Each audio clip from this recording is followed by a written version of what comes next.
When Boots and them went to Barrios and Stanley's before they went to Norman, they offered Stanley's 1.5, and his team didn't ignore them. Norman was the only team to get to the table with them, but they lowballed them from the beginning with the offers. But they offered Stanley's and Barrios respectable offers on the first offer. But everybody's looking at Norman, but he was the only one to actually come to the table. The first offer was $750K. But y'all talking about what Norman was You're getting. right. But You're right. Stanley's They only had to made negotiate. 80K They his had to last fight. negotiate. Only 80K, and his team didn't even talk to Boots. They Well, it's going to ignored get him. worse now, Brim, because Eddie Hearn's budget is not like Turki Alalshikh. And already Josh Kelly has come out today and told the world that they're giving me a shit offer for this fight. So you know that Boots Ennis doesn't have the weight at the moment until he joins Turkey at some point, because they're not putting up the biggest money with Eddie Hearn. That's happening now. So who's going to risk it to fight Boots? Boots don't have a belt. And then people are going to want to fight a guy that don't have the belt now, who's a very tough fight. They're going to want some serious money. Yeah, you're right. If there's not a I belt, they're hope gonna they want don't money. fucking do Boots like they did Boo Boo Andrade, bro. Nah, Boots is more popular than that. He more popular No, than but you all know of how them. Eddie Hearn did Andrade. He just gave him a few million at a time and couldn't get him Andrade the big played fights. himself. Andrade played himself. But the Turkey By is just ducking like all those Boots. fights, by So dropping out of Exactly. it fights. don't matter. Yeah, but Boo did Andrade this shit wanted big himself, fights. bro. He couldn't get them after. Yeah, because he was turning down And Boots other rated big pretty fights. What, high. He a regardless, former when he wanted champion, Golovkin, he couldn't get unified it. champion. When he Yeah, wanted because he didn't Canelo, he deserve couldn't Probably it. get it. number one. I'll So when I'll he tell you wanted what, the rap. fights, he couldn't get them, bro. Because he I'll didn't tell you, deserve it. I'll tell you the difference, rap, between Boots and Boo Boo. Eddie Hearn likes Boots, bro, and Boots has a very pleasing style. Boots style, yeah, I could watch this shit 10 times out of 10. Mm. You tell me Boots is fighting, bro, I'm there. Boots fighting style is amazing, bro. Fucking what's his name? Boo Boo's fucking trash. I would never watch this fight. This shit's That's whack. cap. And that matters, bro. If you want to be like people an attraction, you have to be an entertaining fighter. Yeah, in my Boots. opinion. If he gets hit or not, he's fucking somebody up or he's getting punched. That's entertaining, bro. Yeah, But but the see, Brian, Lisa, you have to understand this, Lisa. If Josh Kelly got the same money and they're offering the same money to fight Boots, why is he gonna do that? If you're gonna have Boots to the table at 154, you want to present him to the fighters at the top 5, you got to pay extra money for that. Because isn't the Boots the guy? So people are not gonna look. If I'm Sebastian Fundora, I'm not gonna look to fight Boots unless I'm getting big money. If I'm any of these guys like Xander, Zayas, or any of those guys, I'm not looking It's a to risky fight fight. Boots because now Boots doesn't have a belt anymore.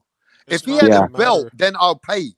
But he's got to he pay ain't got money to shit. get those fights. Eddie Yep. Hearn is going to have to pay a lot of money, or people are just going to refuse to fight He's gonna be Boots. mandated. Oh, then now I get what you're He saying just about got. the He's Boo in Boo Andre. position. That makes sense, rap.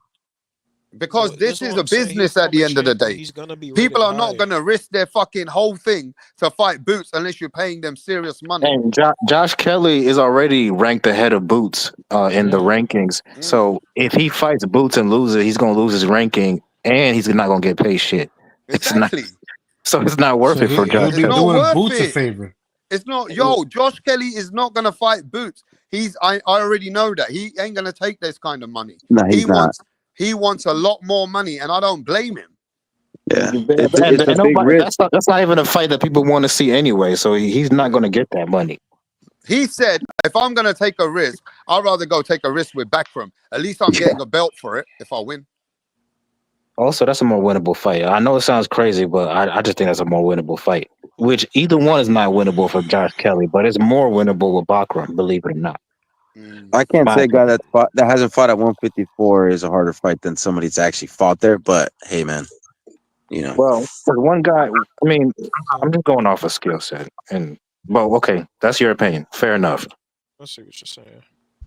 no, that's fair too, though. Boxing is a sport of skill at the end of the day, bro. Like uh, obviously power, all that shit matters, but at the end of the day, skills pay the bills. And if you have power on top of skills, then even better. And Boots has both. And the Facts. chin. And Yeah, good and the chin, reflexes. and And he the can chin. switch it. No, He's think gonna about have it. So, to. okay, Boots. then. He said Boots versus Let's Jose guide Benavidez. Boots' career now. Let's not talk crazy because everybody wants him to go for a do or die. Virgil's injured, right? Of Virgil's course. injured. Sebastian Of Fondora's course. He's on his Just own thought. thing right now. Xander Zayas just won, so he ain't fighting nobody. Who's ideal for him? That Jesus Ramos. Jesus Bakram. Ramos. no, give Lubin. me the name that really everybody be After fair this, now. Who's the credible opponent for him to just go enter Wait. You don't and think Ramos. y'all don't think Jesus Ramos is a credible be opponent? serious? it is a No, I think credible he is. opponent, but he wouldn't get the Ramos love. is a good fight. He ain't the That's a top dangerous guys. fight. Hey, That might Boots be moves more up and dangerous. fights Ramos. That's It's pretty a good, lot of bro. good top It guys. is. It's a lot of good. People He's why like y'all a bro, he top arguably beat 5, top Lubin. 10 type Matter of guy. fact, he did beat Lubin. I I thought think that So was he a for beat you him robbery. guys, personally. if it's Ramos, it's a good fight. It's a Nobody good needs game. to complain. Nobody needs to downplay or hate on the man. Honestly, even Charles Conwell's not a bad fight, bro. Charles Conwell's still a good fighter. Nah, he just lost, bro. What the fuck? Come on now. I know he lost, but but we can't just throw fighters away because they took a loss. That's not fair. No, of course not. But I Ramos mean, I'm not gonna lost to give Lubin. Boots a tune-up fight Virgil fought over a Madrimov loser, after a bro. Come on loss. now. Charles Conwell ain't no damn tuna for nobody.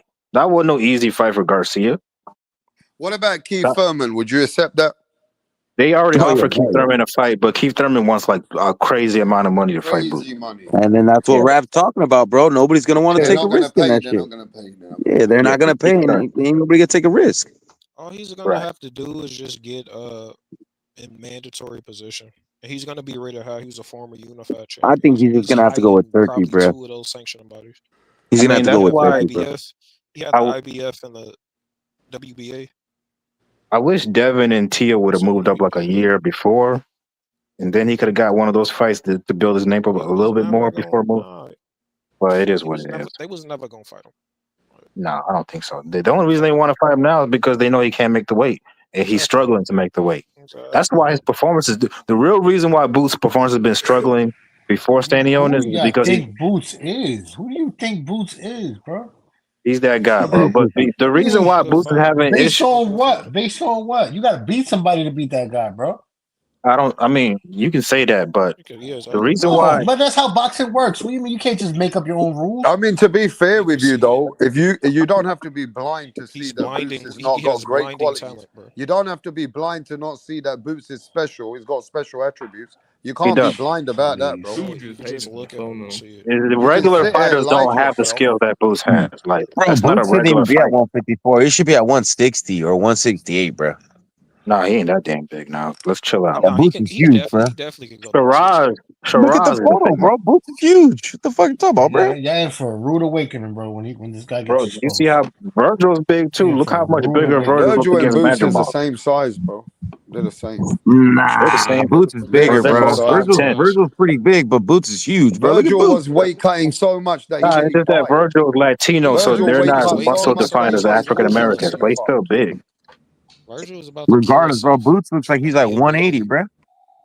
Virgil He Nah, was they're may be. both around the same. They're all the same. If Yeah, you bro. ask me. Yeah. Virgil's Look at also Fundora, the 5'10". stretchy cunt. That yeah, cunt fucking 6'7". He still wants to stay at 154. Yeah, I'm that's happy crazy. Boots moving up. That I'm dude's happy he Bro, wild. moved up to 54, man. we That gotta. motherfucker, you know that Fundora don't even eat. He probably drinks water. There's a guy at 126 that fight that's 6'1". What's his name? Yeah, Mario Wow. Espinosa. Espinoza, the Espinoza. Mexican dude. Yeah. He a fucking another weight fully carry. Yo, ain't no Hey, way bro. but stay away from that motherfucker. Let me tell you that Hey, right now. He's a problem. have you guys noticed that I the think new Latin, the new Mexican like American likes wiry body like Diego Pacheco, Benavidez, like tall, lanky, skinny dudes. You know what I'm Yes, saying? sir. Like Fondora, like Mm-hmm. Espinoza. There's like yeah. 5, 6 fighters like that, bro. You guys see Pacheco's brother? Same Mm. shit, big, Yeah, the tall, heavyweight. His Mexican brother heavyweight heavyweight, ain't dude. he? Yeah. Same shit. There's a bunch of I ain't them, never bro. heard of Pacheco's brother. Well, He must not Boots be very good. reckons, I don't know about you guys, but Boots reckons that he's going to be doing guaranteed 3 weight classes. He wants to clean. And then he goes, I might do 4 if I can. So Boots in his brain thinks he's going to be a multi-weight world champion, bro. It's possible. Nothing I is can see him impossible. doing 160 for sure. 100. 168 might be a step 168 is too. when it's going to get dangerous. I mean, it depends who he fights, bro. Like this is boxing. These guys move strategically. It probably depends who he gets there. True. You know, like, and that's for all of them. Like, there's a reason why Floyd didn't want to fight that big dude at 54, black dude that was in a motorcycle accident. What's his name? Carl Which one? Williams. Paul Williams. Yeah, Paul Williams. That'd have been a style matchup for Floyd. Issue. He's too tall. He I didn't want to thought fight Margarito would have Margarito gave him a either. challenge too at the time. So yeah, they Nah, all he move did strategically. Castillo. I think Floyd would have. No, but to be fair with you, Of course you do. I think, with Boots Ellis, right? He always said that the best of him's going to come when he keeps moving up, right? So it's the same with Virgil. Do we see Virgil as a better fighter at 154, or do we see him more of a killer at 147? 147. 154. 154 because Virgil can make the weight healthy. He was killing people at 147, bro. He was like fucking devastating at 147. He was a killer He at was. 147. Yeah, that's true. And that's what y'all These want guys Boots are to absorbing kill the punches himself a to lot make better at 54. 147. Yeah, just like how when Barrio moved up from 140 to 147 when he fought Thurman, he was able to take the punches more and he didn't get knocked out because he moved up weight. You know what I mean?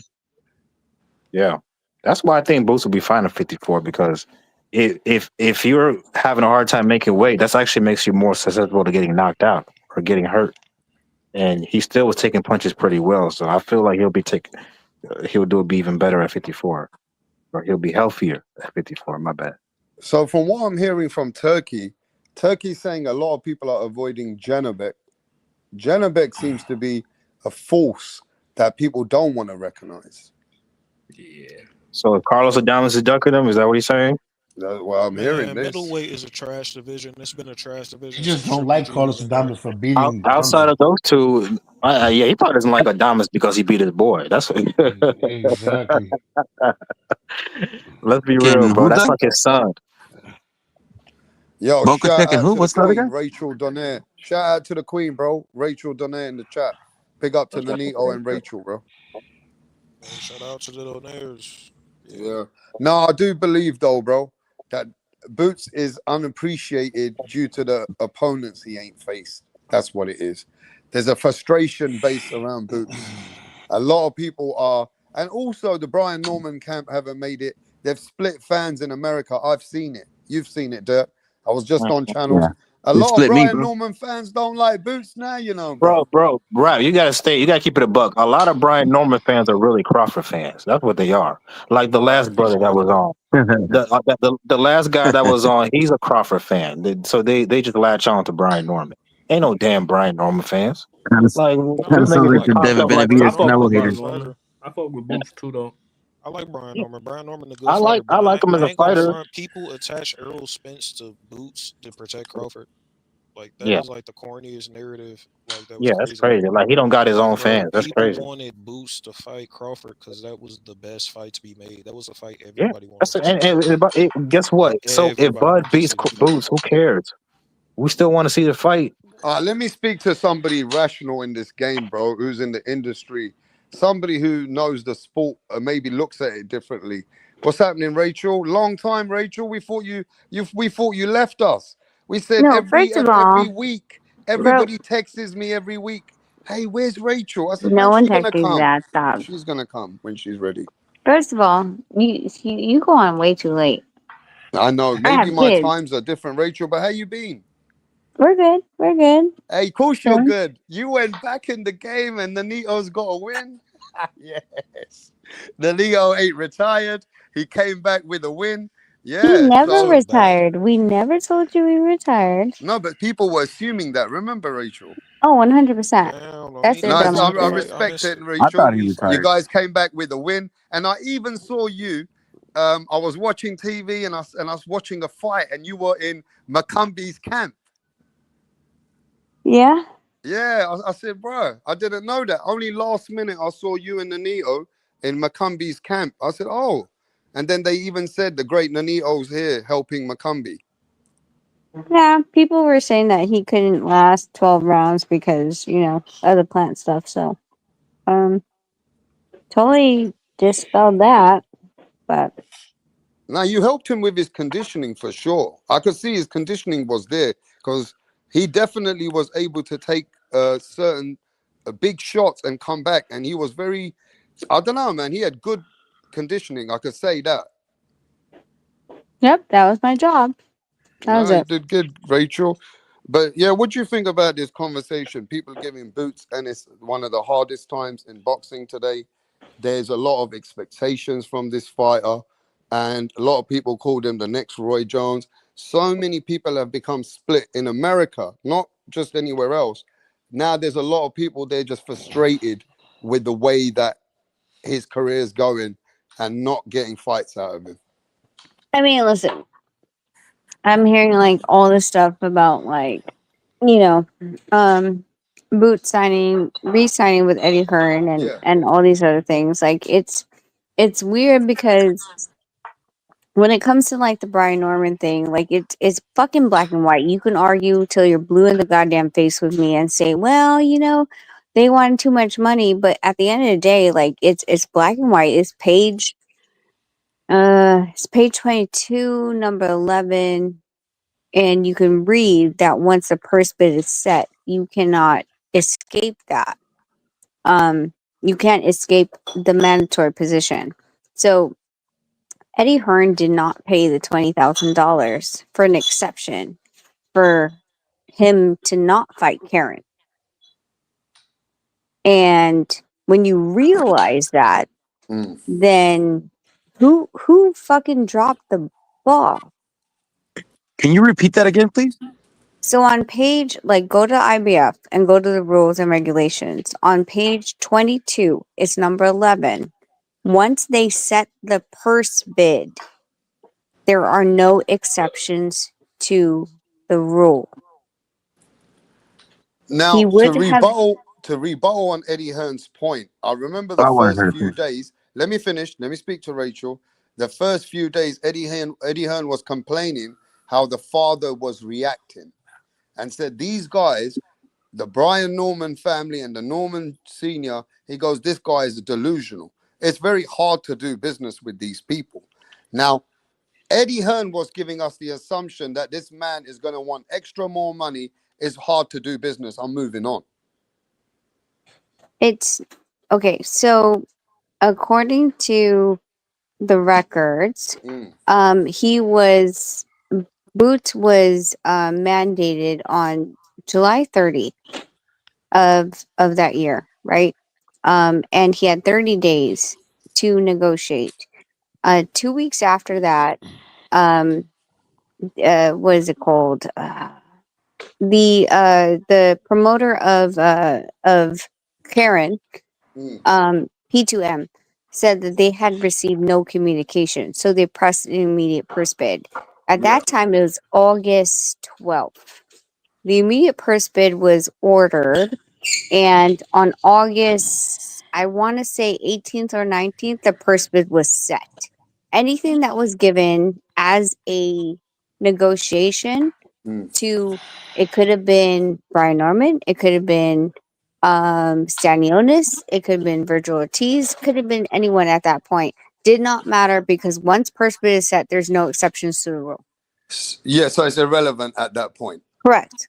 Yeah, but do you appreciate, Rachel, that Brian Norman Sr. was coming out straight away saying it's not enough money. Listen, we want more. We want more. So do you appreciate why fans are stuck on that as well? That regardless of all the details and the facts of how this communication ended up, they're more focused on why Brian Norman Sr. was fighting to say we're not going to fight unless we get another 600,000-700,000 more than what we've been offered. And therefore, there was more of a dialogue on that than the actual other facts what were in the fight. Do I Hey, Ray agree? Ray. No, I'm talking to Hey. Rachel. Yes, Hey, Rachel. remember all the information I told you about that beforehand before you went to Gary Peoples? Because people have been attacking me about this for a long time, and I researched so much about it because something didn't sit right. And remember when I was talking to you about the whole thing? I think that I was saying I think Karen put the notice in, and it kind of killed the fight, and he did it on the 18th, and Eddie Hearn had to drop the money. Nobody believes me, but they'll listen to you. I mean, I don't know. No, but we told him the same thing, Rachel, that do you appreciate why fans are stuck on what Brian Norman Sr.'s tongue, what he was saying? Why do I appreciate it? If you're backed into a corner, if I know that you're backed into a corner, I'm not backed into a corner. You want a way out. So you need to pay me your way out. So this is what he was saying. I want more money. 100%. What So am that was what I the people one stood. that has to like back himself up into a corner because I anything? No, I don't have anything. You want me to rescue you, Hey Rachel, but and guess you what But though, need to Eddie, Rachel? pay look, for the that whole rescue. idea is From Eddie what So ain't Rachel, if digging Norman's deep. getting boots Wait, let me 500K or speak to 200K, Rachel, bro. Guys, let me to just finish this unify with Rachel as champions? nicely, bro, because we don't all need to talk at once and you guys can talk next. I'm going to keep quiet. I do agree with certain things what you guys are saying. And then I also see the point where how come Brian Norman gets a hard time for a fighter that only made a couple of 100,000 that he's getting a jump of 1.5 million when his father's explaining that I need way more than that because I got to pay A, B, C, D, these people. So to go in with Boots, we need a lot more money. Now, a lot of people gave Brian Norman a hard time for that. They said, you ain't never fucking earned nothing in your life. Just take that. But they don't understand that when you take a big fight like this, you got to pay your sanctioning fees, you got to pay your manager, you got to pay your nutritionist, you got to pay everything. And then Brian Norman said, I want my son to clear 2 million in his hand. So these It's guys not are just giving me that, Rob. Like 1.5 million. that's not what he said, but no, That's but what he did it's say. it's no, you it's say not Chris just again. that. Wait. It's not just that. What you have to consider is it's a risk, right? To fight Boots, you could lose. It is a And when risk. you okay, so when you lose, you have to be able to pad your purse right now because of the fact that you don't know. I don't know, because I haven't seen that contract. What his minimum purse would go back to, right? So let's just say everyone's talking like he only made 100,000. Let's call it 200. Let's give him a little bit grace. He only made 200,000 on this, and blah blah blah blah. And now he's asking for 2 million, right? That's ridiculous. But the thing is that how much from 2 million? Let's say he makes 2 million with Boots. How long is it going to take him to get back up there? Because you think 200,000 is going to be his minimum? No, sorry, it's going to be 50. It's Mm. going to be $50,000, and he's going to have to build his team to keep him to uh keep. Wait, sorry. He's going to have to build his team to keep him there during the entire process to get him back to that championship spot. And that costs money. When you're a $2 million fighter, 100%, everyone's on your back. But when you're back down to a $50,000 fighter, making 10%, making 2%, whatever it is, 10% as a trainer, 2% as possibly a cutman, is it worth it for you? Or are you just going to drop ship and say bye? No, you got to work on the story and build Correct. and you got to believe in what you're doing. So So We that's need an to be insurance on the learning to be in a to form of get where you correct. can get on the later end. But Rachel, I agree with that. But look at today. Today, Boots is still getting criticized, still getting so much criticism because he's fighting Josh Kelly. You've been watching boxing all your life. Is Josh Kelly a bum? That's what some of these casuals or people are saying. Why do you think he's taking so much criticism for these moves? Because he's bending over to to Matchroom's will. Like Mhm. it this is not something that we wanted. We want bigger fights for Boots. I I believe that we believe in Boots a lot on American soil. We don't need him to go over to the UK. That's not like we don't need him to get a UK fan base. Like Boots's fan base is here, and you should build that, and you should build it with strong opponents. Um, the when they went to Perthbit and he and Eddie lost to P2M, that's actually telling. Like, do you not believe in who the hell Boots is? Are you really here for Boots? Because we are, but you want him to go across the pond for what? To build what? Over there for what? Yeah, This but is Turki who Alalshikh said, Rachel, I offered Boots some fights. He refused. He declined them. So I'm leaving it for him to do what he wants to do now. Turkey Alalshikh has nothing to do with Matchroom. But Turki Alalshikh did go ahead and said, I offered those fights to them. I understand that, but he also still is not Matchroom. Again, Matchroom is his promoter. Matchroom has a legal obligation. Matchroom is the one that's supposed to give him fights. I don't care that Turkey is the But Eddie sponsor. hasn't. Eddie's rest of his fighters are fighting big fights. They get to fight big opportunities. So I'm sure Is it Boots holding back or is Eddie holding Boots back? What are we talking about here? I mean, going over across the pond, I don't think that that's a good move. Like it's not like Boots is the brashiest boxer that we have. Boots does not talk. He's not like Connor Ben, who's going to talk trash and all that other stuff. Boots just does what he does in the ring. That's it. Yeah. And we appreciate that here in the US. To assume that let's put him across the pond and maybe he'll get bigger over there. Like it's the wrong thinking. It has poor planning. Um I don't think he's being moved correctly. And it's, it's whatever at this point, what Eddie wants to do with him. But is it Eddie wants to do? Because you've been in this industry and you know their position. Do you think they are joint in certain decisions they make on the table together? Do you think that Boots would be ordered around by Eddie? He never complains. He's just happy with where he's going. He extended his deal with Eddie Hearn. We already said that Boots doesn't say anything. So is he that dumb that he would just put It's all his not trust with saying Eddie? dumb. A lot of these fighters just want to fight. Like Yeah, but they'll his fight dad for is 50,000. behind him, right? Bozy. In fact, you know the family really well. If I'm not mistaken, I've seen videos of you hanging out with them and stuff. So I know they're clever. I'm sure they're not just. 100%. I'm sure they're not just going to stay in the suppressed. You're not going to re-sign Rachel in a Okay, let suppressed me ask you, relationship. how much would No Needle fight for? Say that again. How much will No Needle fight for? I kind of roughly know what he was fighting for. No, what would No Needle agree to without me? That's a different story, though, isn't it? Because he hasn't got all the bits and bobs. That's you. You're handling his business. So with fighters themselves, with real fighters, guys that they just want to leave it in the ring, they will fight for pretty much nothing because, So amateurs what's was nothing. Bozy doing? What does Bozy do, Rachel? I don't know because his manager and, eventually promoter at the time was Cameron. That's who brought Boots up. I'm not really sure, but at the same time, you can't. It's boxing is a weird game where it's one of these things that's like, do you fault the fighter or do you not? The fighter just wants to fucking fight, and everyone else is like, well, we want to do this, we want to move that way, and it proved when Boots was going up against Norman, and they were going back and forth, and he's like, I don't know.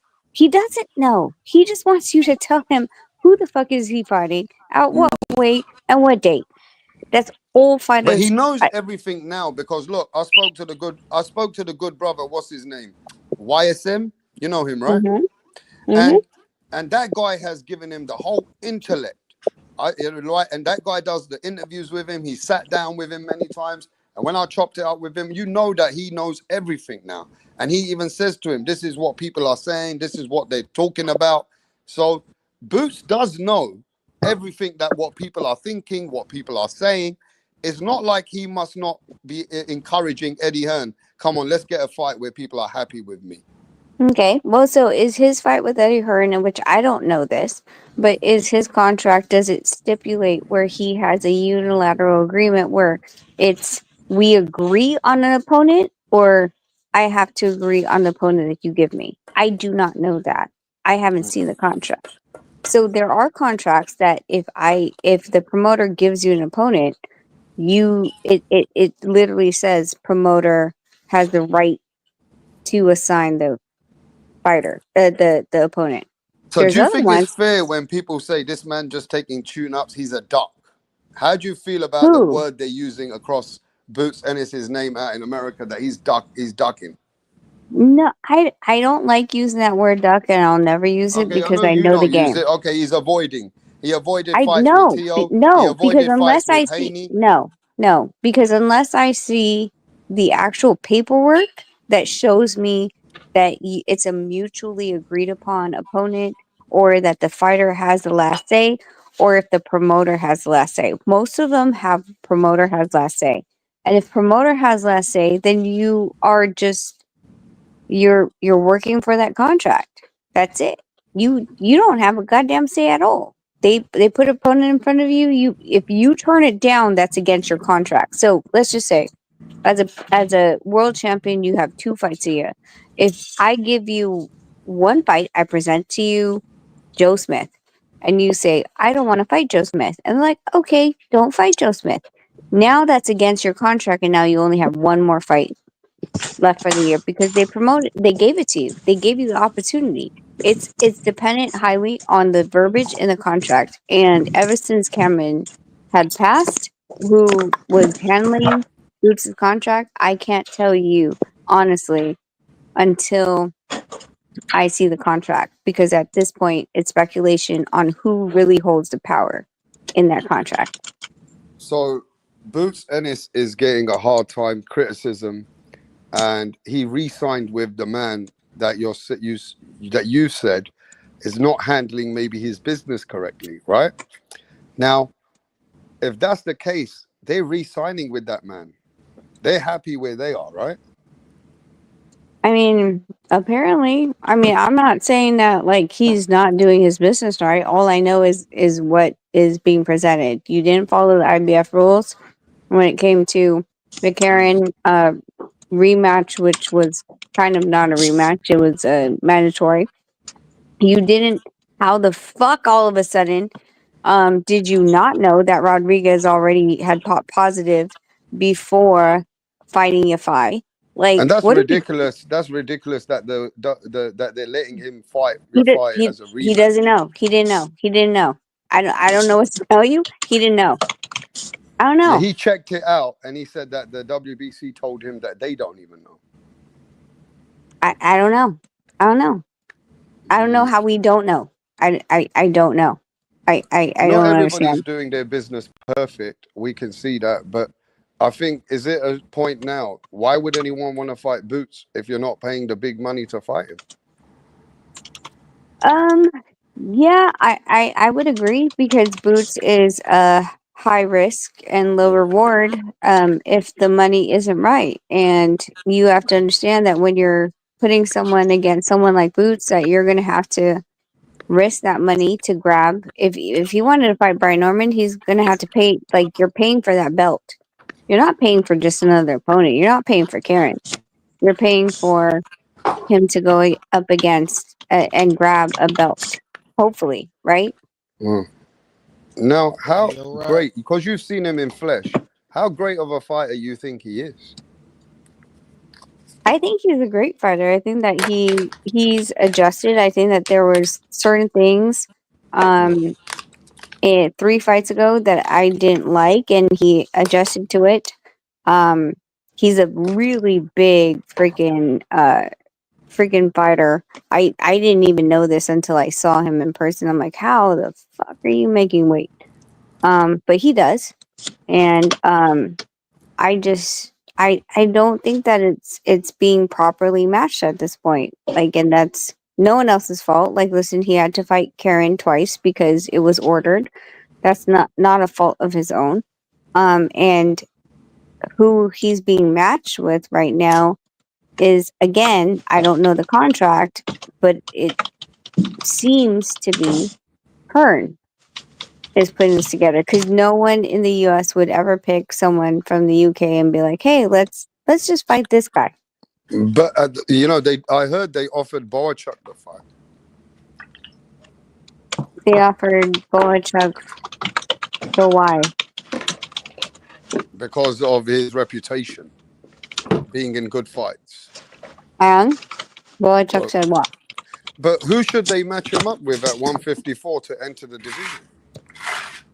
I mean, who would be ideal for Boots to get recognition in the United States in the way that you think he should be fighting? At 54? Yeah, Do right you know now how with the many people? landscape. 54 is a fucking deep ass fucking division. Are you Mhm. kidding me? I know, Look but left and right. who Look would give left, him, right, up, down. who would help him in the to say, yeah, this would be the guy? What do you mean who? Give me Left, right, the. up, and down. There's But freaking that. we can't get everyone. Fondora's just finished. He's doing his own thing. Xander Zayas ain't fighting no one right now. He just finished. So we got other guys. Virgil Ortiz is injured.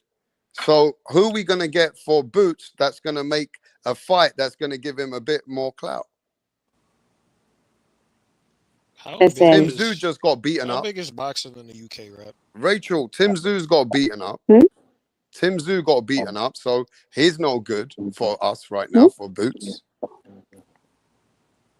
He would knock out Tim Zoo. But we got to get an opponent. Josh Kelly is known in England. He's known in England, though. I don't know about America, but he's known in England. He's He's not number known in 3. America. How big is Yeah. boxing in over there in the UK, Rap? Man, UK's crazy out here, man. They think Josh Kelly, they'll be running out here to watch Josh Kelly and Boots out here, bro. They pack out the stadium out there, Rap. Would But they pack out the stadium to see I'm Josh trying to Kelly be fight Boots? logical that he's big in England, but I don't know. Maybe that don't help Boots' credibility. I don't know. I'm not sure because having I'm a looking whole at what nother do you market guys seeing you want? fight Who over do there you want to wouldn't help see you him out. fight next? I still haven't got an answer. Madrimov? Do you want Madrimov?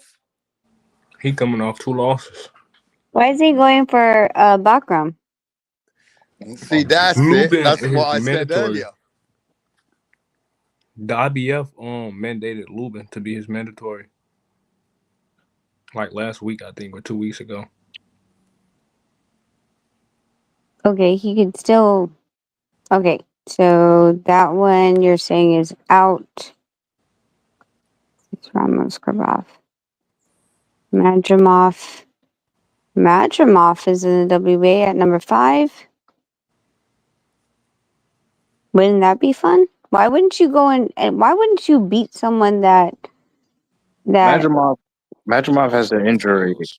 right now? They just gonna say Madrimov coming off 2 losses. They say, yeah, he has an injury. He's injured. Plus, I don't know if he wants to take potentially 3 losses in a row. That could really hurt his. He only got like 12 fights. Yeah, we don't care about what their excuses are. My point is a good fight. To go against Madrimov would be good because if you're trying to chase Bud, which is this whole game was always about this, then why wouldn't you fight the guy that Bud beat? And if you can beat him faster, then the story, right? Bud's out of the question.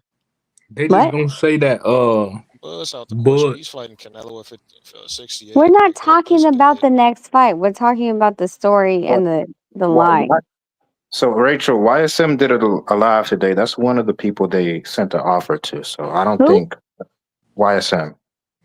YSM. So, yeah, Jamil. So Madrimov is one of the people they send an offer to. They say he's not ready right now, some sort of injury or whatever. The other one was Keith Thurman. Keith Thurman, as you can imagine, he wants a lot of money, so that's not feasible. And what happened to Boacek? I heard Boacek didn't want the fight yet. Is that true or not? They don't want that fight for whatever reason. I don't know. They said they would sent a lot of money to Boacek, but so yeah, But how can they send a lot of money to Boacek when Josh Kelly and his trainer said they're only giving us the same money that we got on our last fight? Why would we fight for such a low amount? That's what Josh Kelly's saying. Because no one fucking knows him. That's why. Yeah, Boacek is a bigger name internationally than Josh Kelly, bro. Boacek's got more cachet than Kelly right now. Yeah. Like no one knows him. Like he's gonna go over. Like first of all, it's a bad for us. It's a bad look for us to send a champion over there, and for him to, he's going overseas. We're putting him at a disadvantage. He's not fighting on our soil. All this other stuff, but for what? Like here's the thing with the ratings. There's some times where there's regionals, right? Like so you have the Asia champion, you have the European champion, you have the gold, silver, fucking platinum sparkle. I don't know at this point. But they're great in their regions, but they really haven't fought anyone. So hold on. Let me look at who Josh Kelly has fought since you guys want to talk about this. Josh Kelly. Because that's what we need to really look at. Like, is this but guy... Brian Norman went and fought Jinsasaka. So Jin Jinsasaki, whatever Sasaki. his name was, nobody give a damn about him. He's like a proper, Exactly. like a blown up, just look like I he got don't believe nothing to that was a offer, no mandatory. Was that fundamentals. a No, that wasn't. mandatory? That was a voluntary. I already A asked the president of voluntary. the It WBO, was and a he said it was voluntary, a right? voluntary. Yep. It was a So, voluntary because of the fact that, like, but what I'm listen, so saying, top Rachel, is rank. that now they're saying that Norman is the killer of killers by beating Jin Sasaki. That's not the reason why people think he's a killer. They see But I'm improvement in just his saying game from that's fight where to the fight. hype from the casuals around England, that's where they got it from. They say, yo, that's a knockout, bro. Now, Mm, Jin Sasaki ain't got nothing on Josh Kelly. That's But facts. the Jin reason Sasaki What was do why, you know we're killer. going that to for go certain? back to this reason. The reason why Jerome Boots Ennis had so much hype, he was the next Roy Jones Jr. He's 28 years old. There's a amount of frustration built behind him now around from the fan base because they believe he should have had certain fights already. It's a Josh, different did Josh, situation when it comes to Jerome Boots Ennis. besides David Evanesian, did he fight anyone that was, you know, like, did Ismail, he some ever guy called travel? Ismail Davis, I think. Ismail That's his best Davis. win. Ismail. That's his best win is Ismail He was Davis. not a bad fighter. That But was then a he that was a lost to close fight. Bowachuk. Mm-hmm. All Kelly's fights after the Avanesian were all local fights in the UK. Even though I think Correct. he's a good fighter, but he's not world renowned. I don't know if he's world class. See, Yeah. I think the he's problem is, about right? top You 10, guys are looking 15 at it type from of guy. subjective, just from a point of view of an American market. Looking at the UK, Josh Kelly was known pretty big, bigger than Conor Benn at one point. They were talking about him. He's got a big pedigree in the amateurs. He's the next guy they were pushing back in the day. So I believe they're looking at, well, we'll sell out here and we'll make enough money and we'll sell this with Josh Kelly because he's been winning a handful of fights. And we get Boots Ennis entered to the 154 division. And then we try and get another bigger fight next. See, the thing is, I'm sure Rachel agrees. If you can't get a fight and certain people ain't going to fight you right now when you're ready, because don't forget, when you're ready, everybody ain't ready anymore, right? Now that he's ready and others ain't, then it goes to a point where he got to stay busy. So choose which way you want to go. I think it's a good fight. I think it's an appropriate fight for somebody moving up, getting adjusted to a division. It's a guy that's like in the top 10, 15 type of range. Josh Kelly, in my opinion. I think that's a good fight for your first fight at a division. I thought Abel Ramos and Mendoza would be much better scouts because Mendoza has a track record at That 154 definitely would for have. real. I think Ramos definitely would have been a better scout because Ramos is like, I in my think eyes, he's Mendoza's a better undefeated. scout.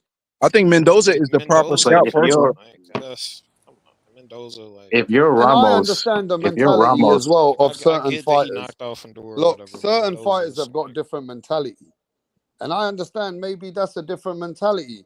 When certain fighters have certain opportunities, they want the biggest opportunity. And I know that Rachel's been part of that industry when Nonito wanted to pick big fights, right? So I understand that. But not everybody is getting those opportunities straight away, Brim, when they want them, bro.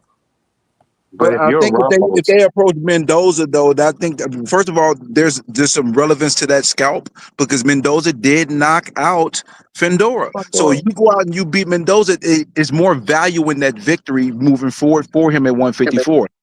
Then buying also Josh nobody's Taylor. ever stopped Mendoza. Nobody's ever knocked Exactly. him out. Exactly. He's Exactly fought my Tim point. Zoo and Mendoza been beat. Tim Zoo beat his No, ass. maybe you guys are but he right. didn't Maybe stop him. Rachel's right. Maybe Bogatuk Rachel's beat right. his ass too. He Globally, had him looking like a no, but I want to chipmunk. get this point out. Maybe globally, Eddie Hearn is not doing the right job. He's bringing this to the UK market when Boots Ennis needs to be built where he's based right now, right? And He to was bring him to already the table, you need to bring the opponent. And because matchmaking is a very important, let's be honest though. Eddie Hearn ain't a great matchmaker, bro. You already seen when Queensberry beat him in a 5-by-5. You've seen that every fighter that Eddie Hearn's fighters have been stepping when he pulls to step up, when he decides that this fight should happen, they're not fucking winning, bro. So I don't know what's happening with Eddie Hearn that way either, bro, because he don't seem to be the greatest matchmaker sometimes.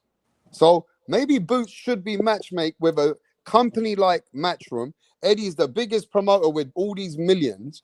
Why the fuck is he not putting his hand in his pocket for Boots Ennis?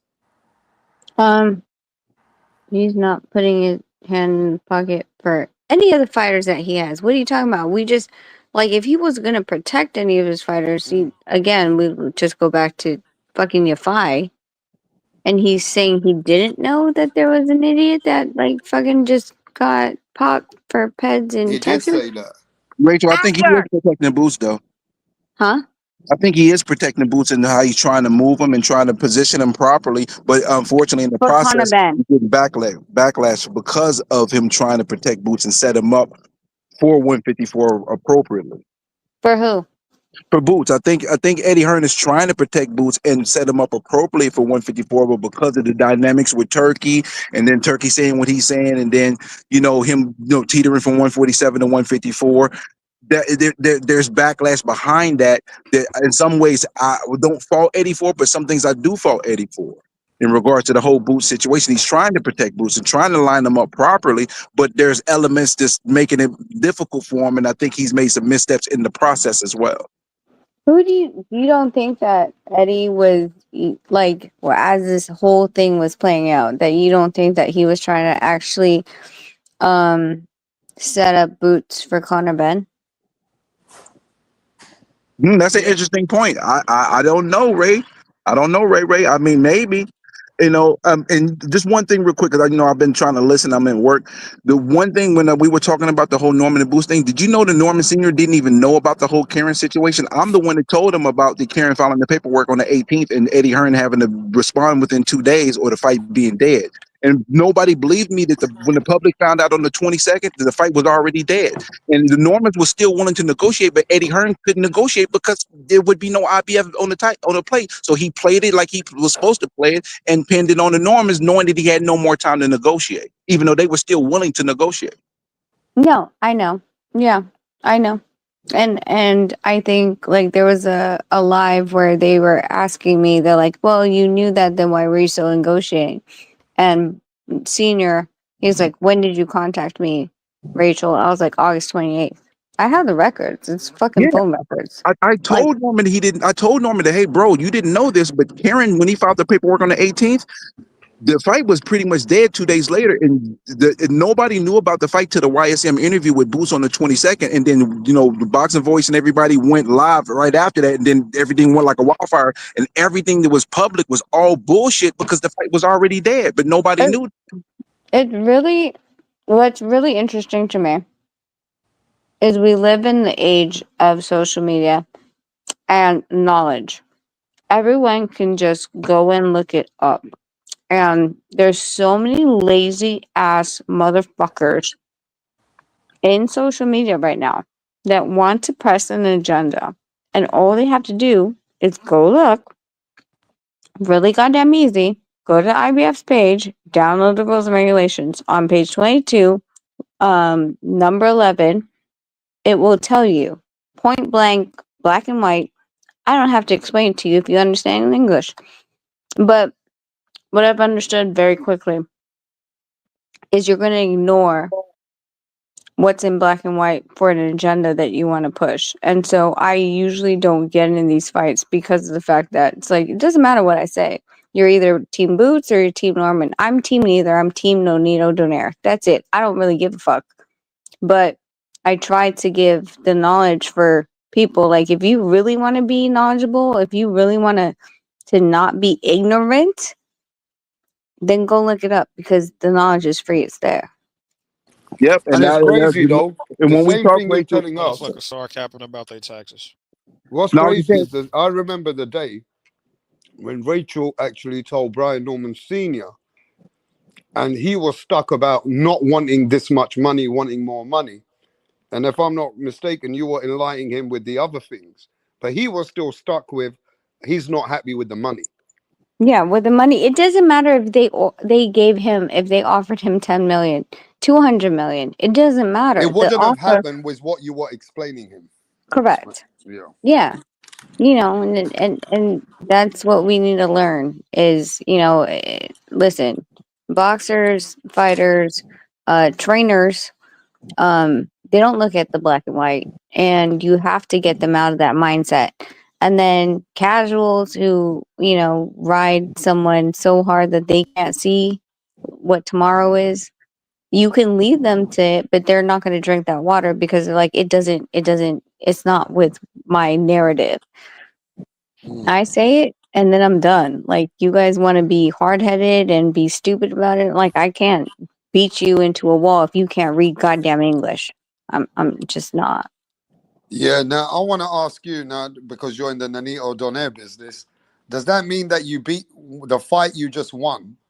Does that now put you into any other opportunity within the top 10 or top 5 opponents in the sanctioning body? Wait, if what? The fight Nanito just won, Uh-huh. does that give him an opportunity to align him with anybody in the top 10 or top 5 in the sanctioning body now? Sanctioning bodies and all across. I've already gotten, I have a couple pots cooking on the stove. Of course, tonight, the only reason I'm still awake, it's almost 5 o'clock here in Wow. Orlando, Florida. And, the telecast for the ESPN Japan fight is starting at 5:30. Antonio Vargas, who was elevated to the regular championship status, is fighting Higa in Japan. What And channel? What channel is it on? I think it's on the Zone. Okay, it's on the Zone, yeah? Yeah, it's on the Zone. Oh, I'm Yeah. going to watch the fight now, you told me.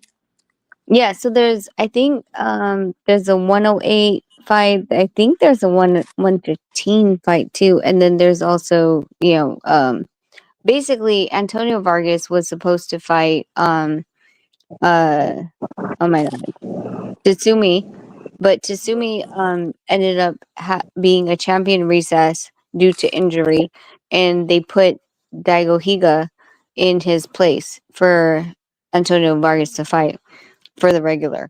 There's still the champion recess, who's Tatsumi. We don't know if he's going to come back or not. I don't really understand his injury. I don't know how long his injury is going to last. But that's another wild card in the play. But right now, we're waiting to see who wins this match in a couple hours, and then we'll figure that out. Is there tension? Tension still, around, and there's the top 5 who's vying for a title. I've gotten offers from top 5s that are like, hey, would you fight here? And I'm like, listen, all stoves are on, and we just have to wait to see, because in addition to what's happening tonight or this morning, I guess, there's also the guys that where what's his name is moving up, right? Junto wants to move up into 22. If he moves up to 22, who's going to go for the WBC? Well, so you have Tension and you have Estrada that are highest in the WBC. Are they going to fight? And then if they fight, that's going to cancel them out in the other sanctioning bodies. So it's a lot of chess moves. It's a lot of waiting to see who's moving where and what sanctioning bodies at this point in time. But right now, I'm just waiting for 3 hours from now to see who's winning this, who's really the regular. And by August, I believe, Tatsumi has to say if he can come back or if he's vacating completely because whatever his injury is. If he vacates, okay. If he doesn't, then that's another mix, right? Because you have the champion recess and you have the interim, which is Nonito. How do we play it? Who's going first?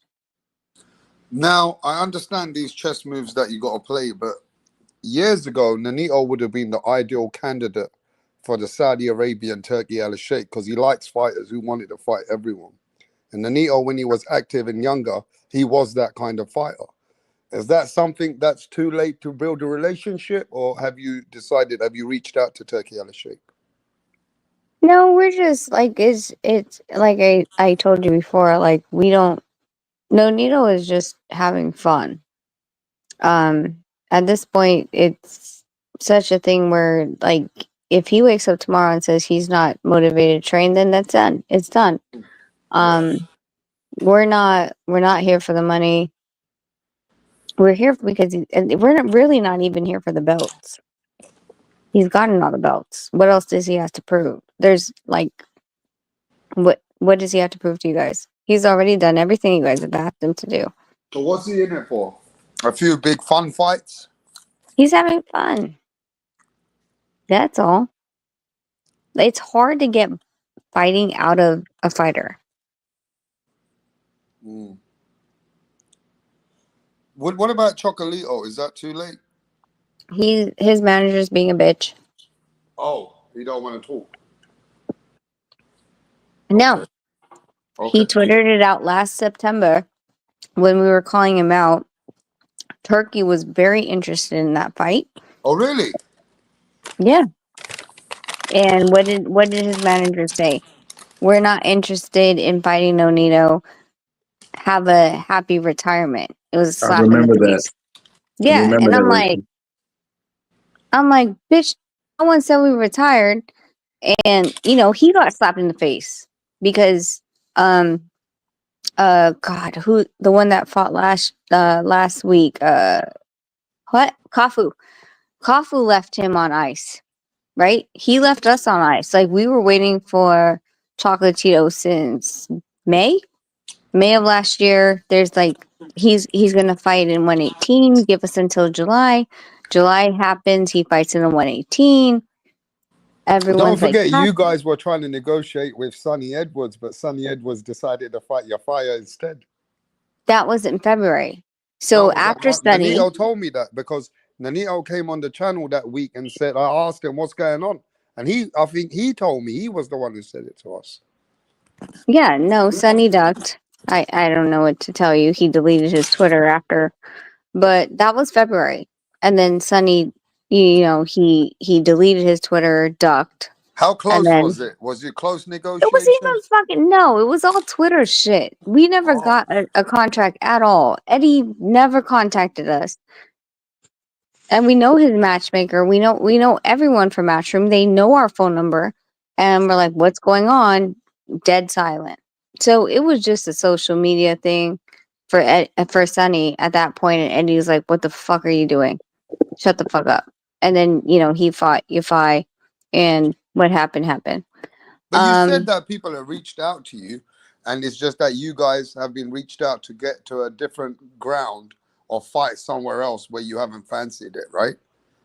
No, not when it came to Sonny. Like, we would have gone to the UK to beat Sonny. No, not Sonny, but you just say that we have got some people that offered, but I haven't decided to go in that route. No, well, so right now, because we don't know what's happening with the regular and we don't know what's happening with the in recess, are we, so here's the thing with the recess and the regular, whoever wins, it doesn't matter. Are we supposed, is the regular going to be mandated to fight the recess? And if that's the case, that leaves us out of the picture, which means we can go make a match with someone else, right? But if recess says, I'm done, I can't fight anymore, and they strip him, now there's only the regular, is the WBA going to mandate interim to fight regular so it consolidates? We don't know until 4 hours from now. And we'll know who the winner is. I think it's going to take at least another month for us to figure out the landscape of what we're going to be mandated to do based on the title we hold.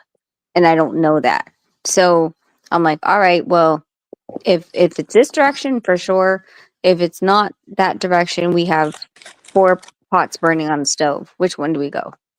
And you do realize, right? And I know that, you got to appreciate that there was a time that Nanito was calling the shots. Now, I don't know if you guys have to play the B side to get into the position, or a waiting game, or it's like more chess that you might have to give to take. And I don't know if that's you're going to get fighters now probably want to get Nanito on their record, but they want all the advantages. Is that how it is? I don't know. No. But I'm No. assuming that No. at this point they're gonna want to get advantages from you or not. Is it not? No. Who in the division Hmm. is gonna have a higher position than Nonito? Well, it's a resume, right? Somebody to get his name is it brings Yeah, serious. so what do you want? You want this and that? You can go fuck yourself.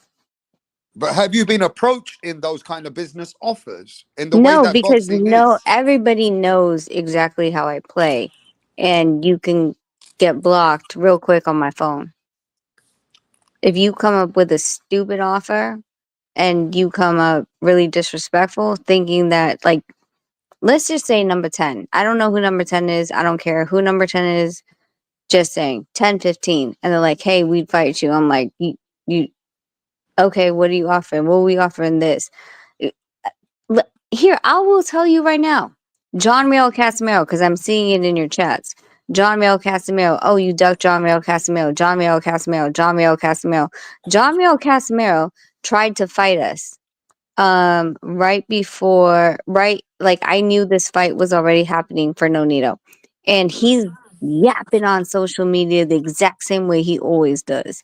And I'm like, I don't have time for this. And they're like, well, we're offering $100,000.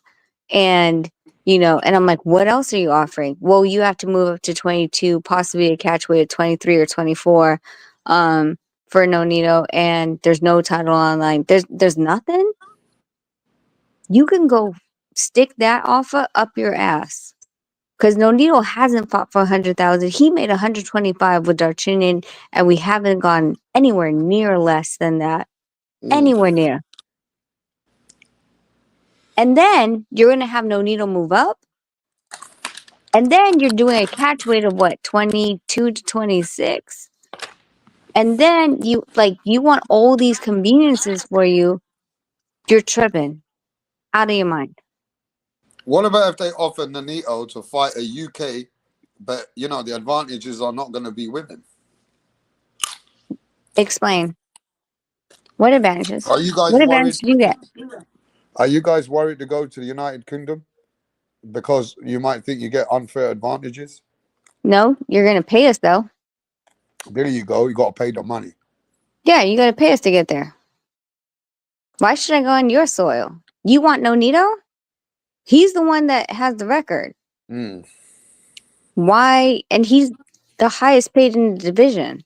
Besides So Inoue, when he was in the division, Nonito was the highest paid in the division. So why we stipulated the 118 division in making the lighter weights have more money. What makes you think we're ever going to back down from that? So you want that on the record, just like Manny had fought Barrios. Like you think that Manny was like, oh, let me just take $100,000, even though I've been out? No, you're going to pay for that name. And if I'm going to your place, there's a premium for me to come over there. So as everybody knows with Rachel Donner, how the business works, there's no pushover around Nanito. Does that make it far and fetched and limited business offers coming to you? No, like there's offers coming in all shapes and sizes, all different kind of weight, like stipulations and all this other BS. But I mean, at the end of the day, like no needles into them. Any of these people that are offering is under that. None of the champions right now are calling Nonito out, which I think is actually goddamn hilarious. But it's all 15, right? Top 15 that are trying to make their name off Nonito. And at this point, I'm like, well, we want you to go here. And I'm like, you could want us to go there, but unless you're paying a premium for us to go there, we ain't going to your backyard. Get out of your mind. Right. So it seems like people might have tried to do that kind of business with you before, but they got the message quickly. Oh, yeah. Yep. So, yeah. So at this point, you're going to have to really wait until your chess pieces can be played because you got to see the whole outlook for everyone else. So it just is a Yeah. waiting game. It's a waiting game that we don't mind. We're over here in Orlando. We're over at an amateur boxing event. supporting amateur boxing in the U.S. and because that's what grassroots is, and you know, we're just chilling. Like, there's no hurry. Yeah, There's but no you rush. guys have also got another business, right? You're conditioning coaches for elite athletes, right? Yeah, Because I'm looking now. This is from the guy in Australia. I forgot his name. You helped him first against Lubin. What's his Michael name? Zafera. Zarafa. Zarafa. That's how you always pronounce his name wrong. Zarafa. Michael Zarafa. But then now, recently, I've seen you help Tom McCumbee. Uh, uh, After McCumbee, is there any other fighters lined up? I have a couple, people lined up and stuff like that that I have to work with when I get back from this trip right now. It's it is what it is, and like when it coming to strength and conditioning, that's my job. Like once they say strength and conditioning, I don't go into strategy. I just leave that to the head trainer, Yeah. and all my job is to get them ready, like get them, their um their stamina up and everything like that. That's it. So I mean, yeah, it's a smaller part, um, but it's boxing. I keep saying this. Boxing is not actually my career, but people think it is. So Yeah, but it is.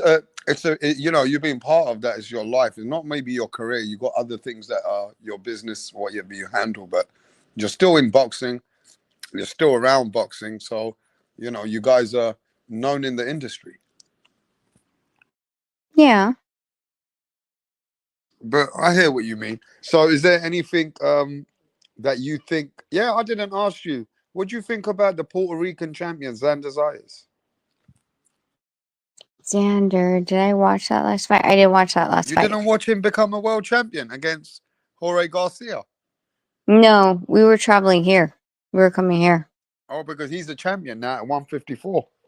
There's a lot of fights that I need to watch. I didn't watch Manny versus Barrios. I saw highlights. Because Hmm. of course we were in Texas and we were working with Trevor. So that Oh was yeah, my you first. won the BAM. Yeah, you won the BAM card, didn't it? Yeah. So I didn't get to even Bam's fight. Like we were still in the locker room getting Trevor stitched up. I didn't get to watch that fight. So I'm like the little clips I saw of Bam when I was in the locker room, he was still a monster and was able to do what he does. But to give a real breakdown of like, hey, in the first round, in the second round, in the third round, fourth round, like I can't because I haven't had the time to sit down. Like there's so many great fights, especially that weekend. Dubois, right? And Usyk. I didn't get to see that. I saw the highlight. I haven't been able to go through all the cards because there's so many that weekend, and it's just stacking up. Every weekend that I don't watch fights, like there's, I know Shushu had fought too. I know Emiliano had fought, but I'm playing catch up at this point to be able to talk about anybody else. But you do know about the fight that has been talked about and is coming up as Devin Haney versus Brian Norman.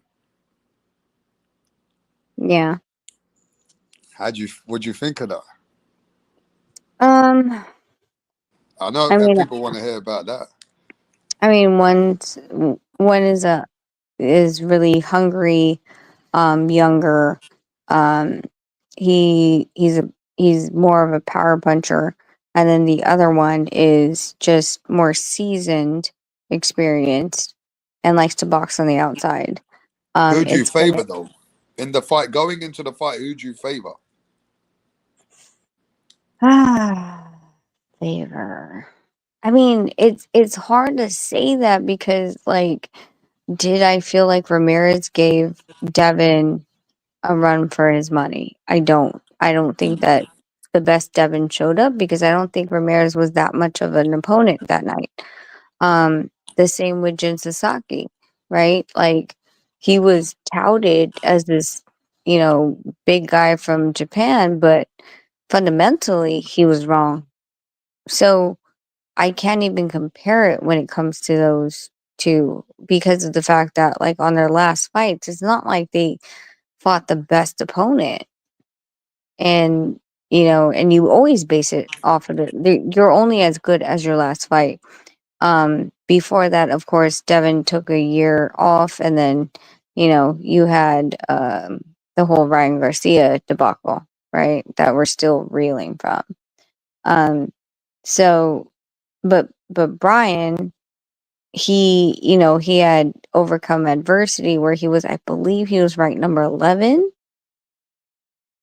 and he had, so it's really difficult when you don't have that level of fight at the, like, for both of them, where you're like, well, he fought number 2 or number 1.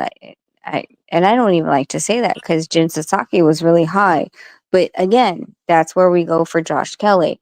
Jin Sasaki was a Japanese champion, right? Local, right? Regional, whatever you want to call it. But he really didn't have the experience for other. His resume was way weak. It was. Very So, weak resume. do you not think Josh Kelly's is too? I mean, Josh Kelly's still way better than that, I think. How much better? Not that much better, though. Oh, okay. I gotta be honest. Yeah, but that's You what gotta I'm be saying. honest. Josh Kelly, because Josh Kelly hasn't fought no world fighters like that. Mm-hmm. So, Which is to what be happened fair to with Jin you, though, Sasaki. to be fair with you, coming to the Devin Haney fight, was you not surprised that Devin Haney actually took the fight and stepped up to 147? I think those jumps are him jumping it's concerning because there's people that sit at weights. There's people that grow into that. Like, there's people that grow into weights, and there's people that are very comfortable at weights. Mm-hmm. So that's I've heard people say that Devin can go up to 160 after he weighs in. I don't know if he does or does, but Yeah, he does. but there's a difference in having to cut, right? So when you cut and then you gain, if you cut and you gain, other people cut and gain different. So Nonito cut to 26. He didn't cut much. He cut like 8 pounds. But Carl Frampton cut from 150. Nicholas Walters cut from 150. They And when cut. They all cut. yeah, and when they stepped in the ring, you can see the size difference. Rachel? Yeah. So, going to the point where the Haneys, when the fight was announced, the Haneys were very adamant because they came over here. Bill was over here for hours, Rachel, and he was, I don't care, rap star. The Normans need to take the test from now with Vada, or they're going to be fucking up the fight. There was a bit of a fight for a few days, and he was on my channel, the Haneys were. And I was like, well, I'm sure they're going to take it if they're going to take the test later. Do you think the Haneys were right to really get Norman to take the test straight away instead of waiting till later on? So that's one of those ones where I don't know what the contract is. Whatever the contract is what they need to abide by. I don't know if it was agreed upon that it was like if they did the press conference or whatever that they need to. So for example, bringing down with us, we're like, press conference, he needs to sign in. Like, that's it. Or we See, cancel the fight. you agree with Bill then, innit? Rachel, guess what I the don't. contract No, but was? look, the contract is this, No. Rachel. Rachel, the contract was 8 weeks. The Turki Alalshikh contract is you can have 8 weeks of testing with Vada and you take the fight. But with the Haneys is, as soon as you sign the fight, we want this fucking testing. This But is where which one's by contract? this was The only Bill's thing was issue. about contract was 8 Let weeks, me and the tell you where Normans was wanting to give another Bill 8 made a weeks. mistake. Bill made a mistake that he didn't put it in the fine line of the contract, Rachel. If it wasn't in the contract, right? Then That's the only thing I would Bill made a abide by. mistake on that. If you guys are telling me is true, then yes, then it should have been in the contract. Because if I was, let me play Yeah, both but sides. Rachel, imagine Wait, you wait, wait, being wait, on wait. Let me that let side me of the play. water. That's what I'm saying. Let me play both sides. What would you do? So if I was if I was if I was Bill, I would press it, right? Because You would, there wouldn't shouldn't. you? I would press it because there should be no issue. Okay, You hear why? that, Brim? Okay, but if I was Brian Norman's side Mm. and No Needle was on the other side, I'd be like, why do you want us to do it? You didn't put it on the contract. Mm. Why should I? Because I'm not gonna fucking subject. Like, now it becomes what's not in the contract. Well, we don't want you to use Reyes gloves. That's not in the contract. Well, we don't want you to use it now. Well, you can go fuck yourself because it's not in the contract, right? So Yeah. It wasn't and in the contract, but what Bill was trying to explain that is it's a matter of two parties coming together and now understanding what this fight is. And due to you going to be taking VADA, take it now so it don't look bad on you. Because my son is doing 365 days a year. It Saying that wouldn't look bad if he didn't do it saying publicly. that Nanito was doing as well. So he said, Brian Norman ain't going to do no 365 like my son. He goes, tell him to do 365. So first they were saying, why don't you guys just do the 365 to do the clean program? Then Brian Norman Sr. said, I haven't got a problem with it, but my son wants to take a holiday. So tell him to shut up and let my son come back from a holiday and then we'll talk about it, right? Now, Bill did not leave it there, Rachel, and I'm sure you wouldn't have either. Bill said, we've agreed, but this part here, we're not agreeing on.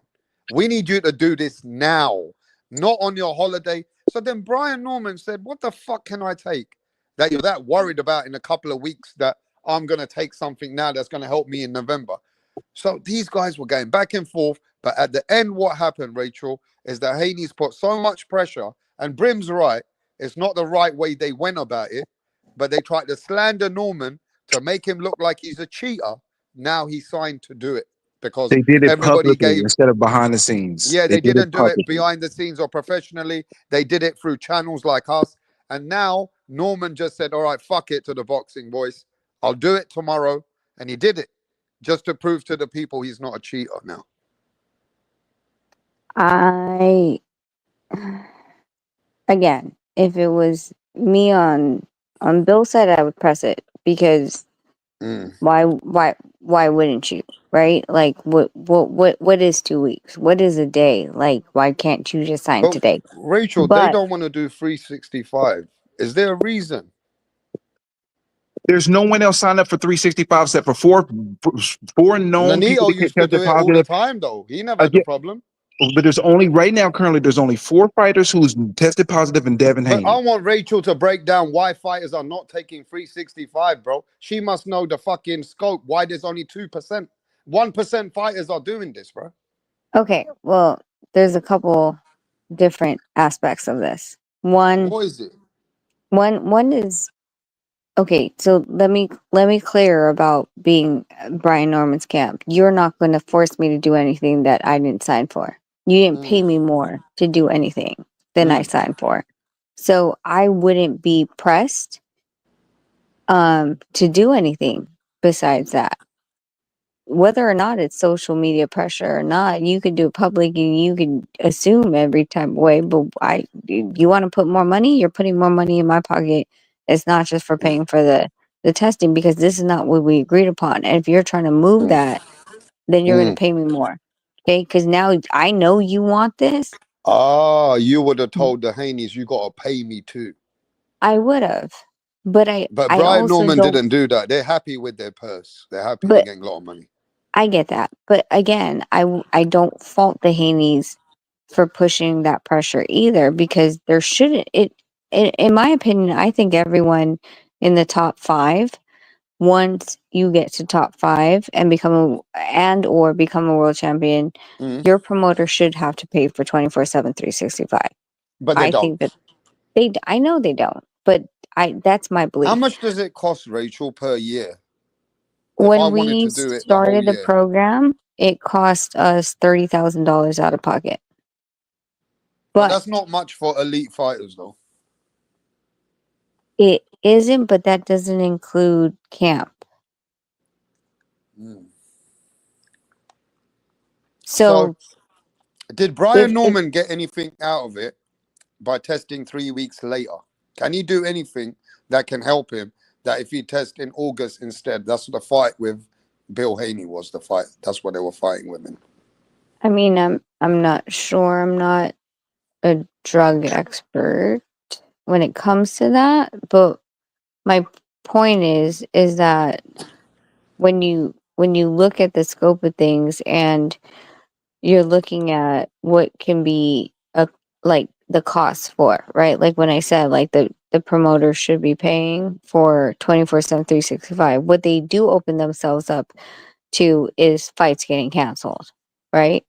Number 2, when I said 24/7 365 was $30,000, that doesn't include fight camp. What I mean by that is 24/7 365 $30,000 is for me alone. Me no Yeah. Nito alone, right? And Right.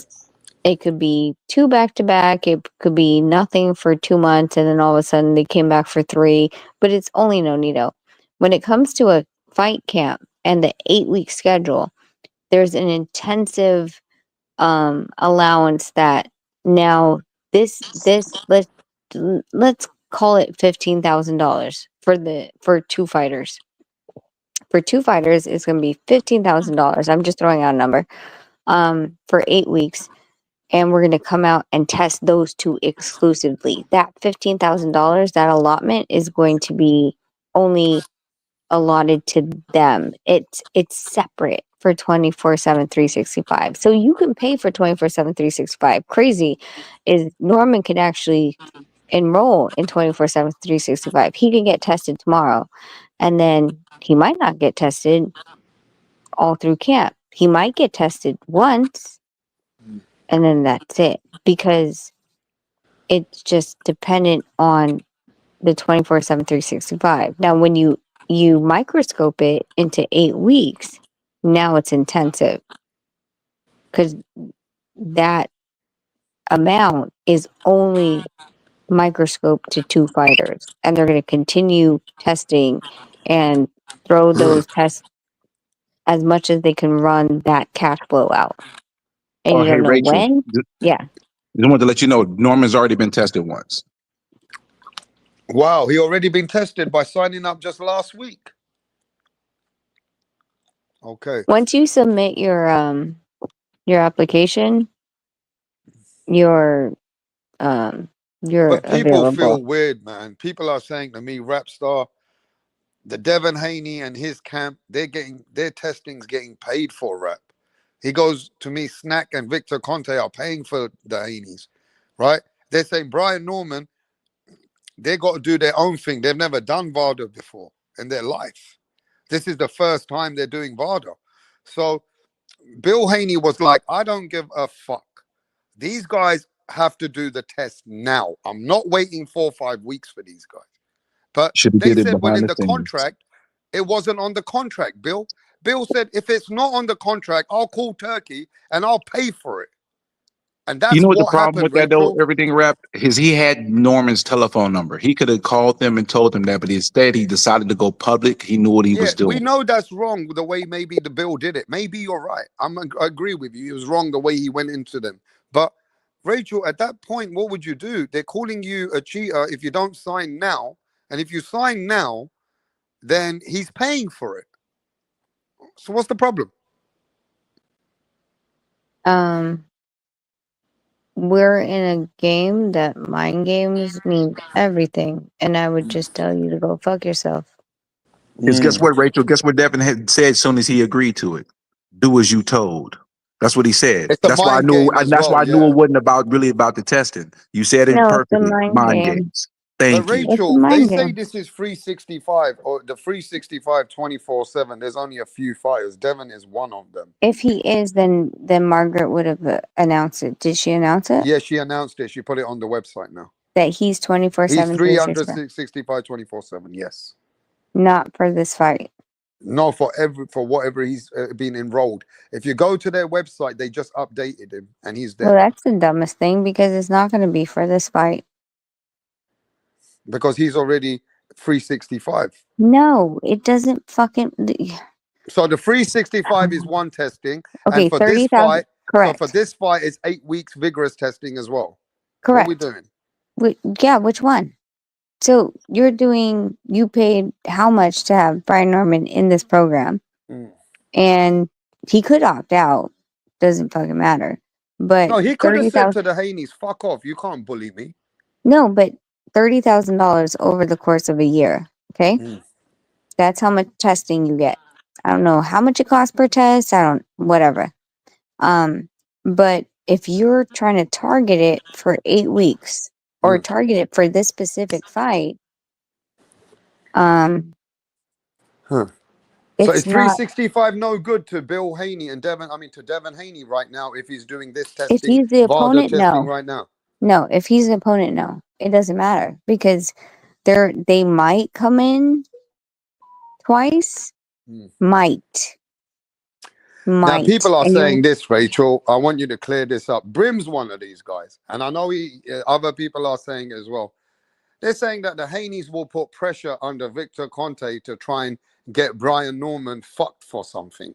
Is this Victor kind of shit Conte even is true? fucking. Wait, hold on. Victor I've never Conte said none of is that. like. I don't. Never. No, but Victor I've heard a Conte. lot of people say that because of Snack and Devin Haney's connections to Victor, they will find ways to make sure that there's extra shit getting done to Brian Norman through that influence. Is that true? What the fuck are they talking about? Victor Conte is going through fucking chemo.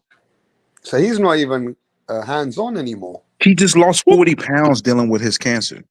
He has pancreatic cancer, advanced stage, going through weekly fucking chemo, and you guys are fighting over fucking boxing. Get the fuck over yourselves. Well, Brian Norman did say that to Coach Malachi the other day.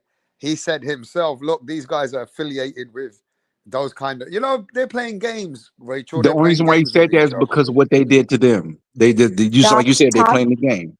Top Rank only uses VADA. Yeah, people don't give anybody in Snack an easy go, man. They give Haney a lot of hard times to be with Snack. You know that? They're giving him a hard time to be with Victor Conte's Well, it brand. doesn't help that fucking Shane Mosley is going around like talking his shit, which he's fucking punch drunk on his own regard. And he forgot that there's actual evidence that during his deposition, he said that he knew he was taking EPO. No one forced him. He said his coach told him to take steroids. It's not freaking like it's public record, his deposition. So, like this whole thing is absolutely ridiculous because all the fighters trust it. Top Rank has trusted VADA for how long? And they trust it when it's good for them, when they pop negative.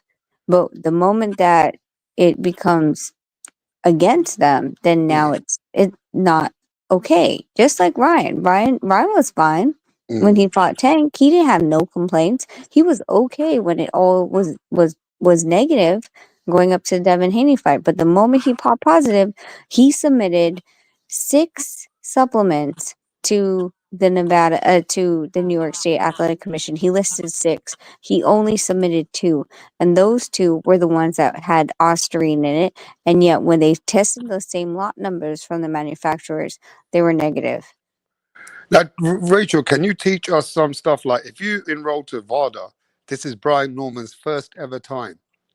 Do they send you some kind of a video how to follow to send us, or do they send you in words on emails to provide us everything you're taking? How do they introduce their company to you, or how do you get approached by them? You have a fill out form that says your whereabouts and that you agree to be in the program and this and that. When the person shows up, you have to list all your supplements every single time. So they're Over. educated about every detail. I mean, it's a fucking medical form that says your name, your birth date, what are you taking? It's not difficult. It's not fucking rocket science. I don't know why people are asking like this is in Hebrew that we can't understand. It literally says list your supplements. Who takes care of that listing? The fighter or the nutritionist to The VADA? fighter, because he's signing, it's a legal document. Okay. So It's it's your medical. something. Can your nutritionist sign your No, medical it's paper? a personal medical thing, right? Yep. So the fighter is responsible for everything he's taking and everything he's reporting to you, right?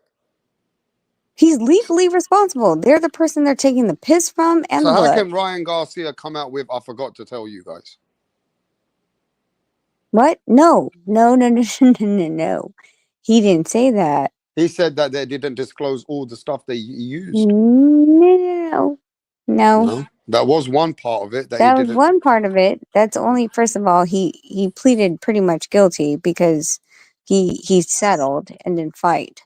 But the point is of what I'm saying is there were 6 supplements listed on Ryan Garcia's paperwork, right? 6. How many did he give to VADA to test? 2. Right. NutraBio and the other one that I can't remember the other name, right? 2 out of the 6. How is it if I tested positive, wouldn't you give all 6? Why is it that the 2 supplements that your team handled to send for testing, those are the only 2 that you sent in Now out of 6? you've been in that vigorous testing. What's the maximum they can turn up in a month? How many times can they turn up? I mean, I've seen them turn up. There's Uh, one time that they showed up Monday and they showed up back Wednesday. And I'm like, holy shit. And then they right. didn't show up for the next week, but they showed up the week after that. So Um, sometimes they can be aggressive, or sometimes they can be just depending whenever. It's just a whenever thing. yeah, because I think the thinking is, if they showed up, then they won't show up for a couple weeks. So being random is one of their, key points. Like Monday they might show up on in the morning, and then you're like, oh, they're not going to show up for another 2 weeks, and on Wednesday they show up freaking 10 p.m. at night. Mm. So majority of people still don't want to do this VADA 365 though. This is just like it's like a very limited amount of fighters, and it makes me feel like they got Devin Haney as the poster boy to sell the 365 to the rest of the boxing world. I'm not sure. I feel like they did that with Nanito before. They got Nanito to do Nanito was doing 365. They were announcing it, but everybody wasn't jumping on ship. Same thing is No, going because on with Devin Haney today. and I'm going to be honest. I'm not going to accuse anyone of doing stuff um off of camp, right? Mm. But I do believe that in today's age, we do have boxers that are using recreational drugs. Oh yeah, of course. Well, you can't if you're on 24/7, 365. Mm. So let's So just say, somebody like Keyshawn Davis can't be doing that. mm, depends on the state. VADA doesn't test for marijuana last time I checked. Okay, so it But depends on what let's just say recreational you drugs you're do talking about then. correct. Let's say you're doing, I don't fucking know. Cocaine. Yeah, no, you can't have that. Mm. But if let's say you're one of those boxers that only fight one time a year and you just fought and you want to go and party, you can't party the way that you think you are going to party, because if they catch that in your system, they're going to flag it and they're going to report it, and then they're going to report it to commission, and now you're fucking fucked. So So I Brian Norman, being a novice to this industry of VADA, he's got to be on point. He's got to be 100 on everything. I think that you should be as a boxer. Um, of course, Nonito and I have had this conversation numerous times. That when it comes to professional boxing, if you're a professional boxer and your profession and your career is boxing, you should be that 24/7, 365. But And nobody it does wants to do it like Devin Haney and Nanito no, do. because if you're in a state, if you are in a state that will request marijuana testing, like Texas, if you smoke marijuana on your off time, you're going to get popped. If you do any of the, illegal substances on your off time, you will get popped. And not a lot of people want to have that kind of, microscope up their ass to show the world that, hey, if I go out and I grab a couple drinks, I take this, and because it Even if makes you me take Viagra, Viagra, you need more. Yeah, any of that. No, you can't take Viagra. You can't take those pills from fucking yeah, so 7-Eleven. boxers are like, fuck Damn, you guys, bro. 7-Eleven, the Boxers are gas like this, station. D Calico. You know Yep. what boxing is like? Not everybody wants to be like how Nanito was 7 days a week. Nobody wants to be like what Devin Haney is today, 7 days a week, bro. You know what I Hey, mean? 365 days a year, D Calico. Not hey, many people ever want to commit to that as a clean Yeah, athlete, bro. you just have to be you have to be a different person. Like I don't. I've said this So time and time again. I've never smoked weed. I'm not saying that it's bad. I've weed can never, be good sometimes, but I'm only playing. but the thing is, I've never smoked weed. I've never done any drugs. But the Yeah, so reason it why doesn't I bother you, didn't, Nanito. Nanito don't smoke. weed is no, not a drug. but no, but what I'm saying is I didn't because I was going for the Olympics in 2000. I went to an all-girls Scout school, which we had drug testing, and then after trying out for the Olympics, I went to the military. By the time I was out, I'm 24, 25. At that point, do I really want to mess with anything that I don't know? Mm. No, Hey, I'm hey, I'm I'm I'm out of that experimental stage. hey, So Miss Rachel, like you did a great job with Mr. McCumbee. Like his conditioning was better than I've ever seen for him. Because I expected him to gas out. But I everyone did. yeah, but I remember everybody saying that. I remember the Now he announcer. looked way better conditioned than the plant fight. Yeah, you did a Yeah, great yeah, yeah. job. He was at least with the plant fight. You could see when he was getting tired, plant was able to hurt him more, and he wasn't able to sustain. At Yeah, this point, and Pacheco is tough as nails, yeah, And but he's Pacheco tall. wasn't. I don't know. I felt Jesus. like he was also worried about what coming back from Macumbi. But go yeah, ahead. yeah. That's exactly what. Put it like this: that version of McCumbee with a beat plant. I didn't have him then. I know. That's what I'm saying. That version that you helped, you know, create that night. That version could have beat plant easily. I think.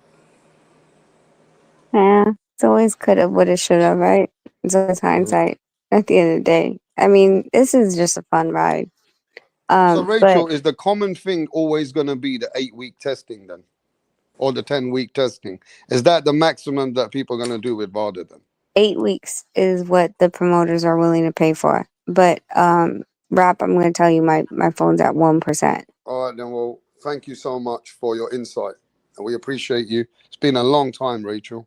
I know you go on too late, bro. I have kids. The only You got business Yeah, to phone handle. died. Her phone died. She got business to handle, bro.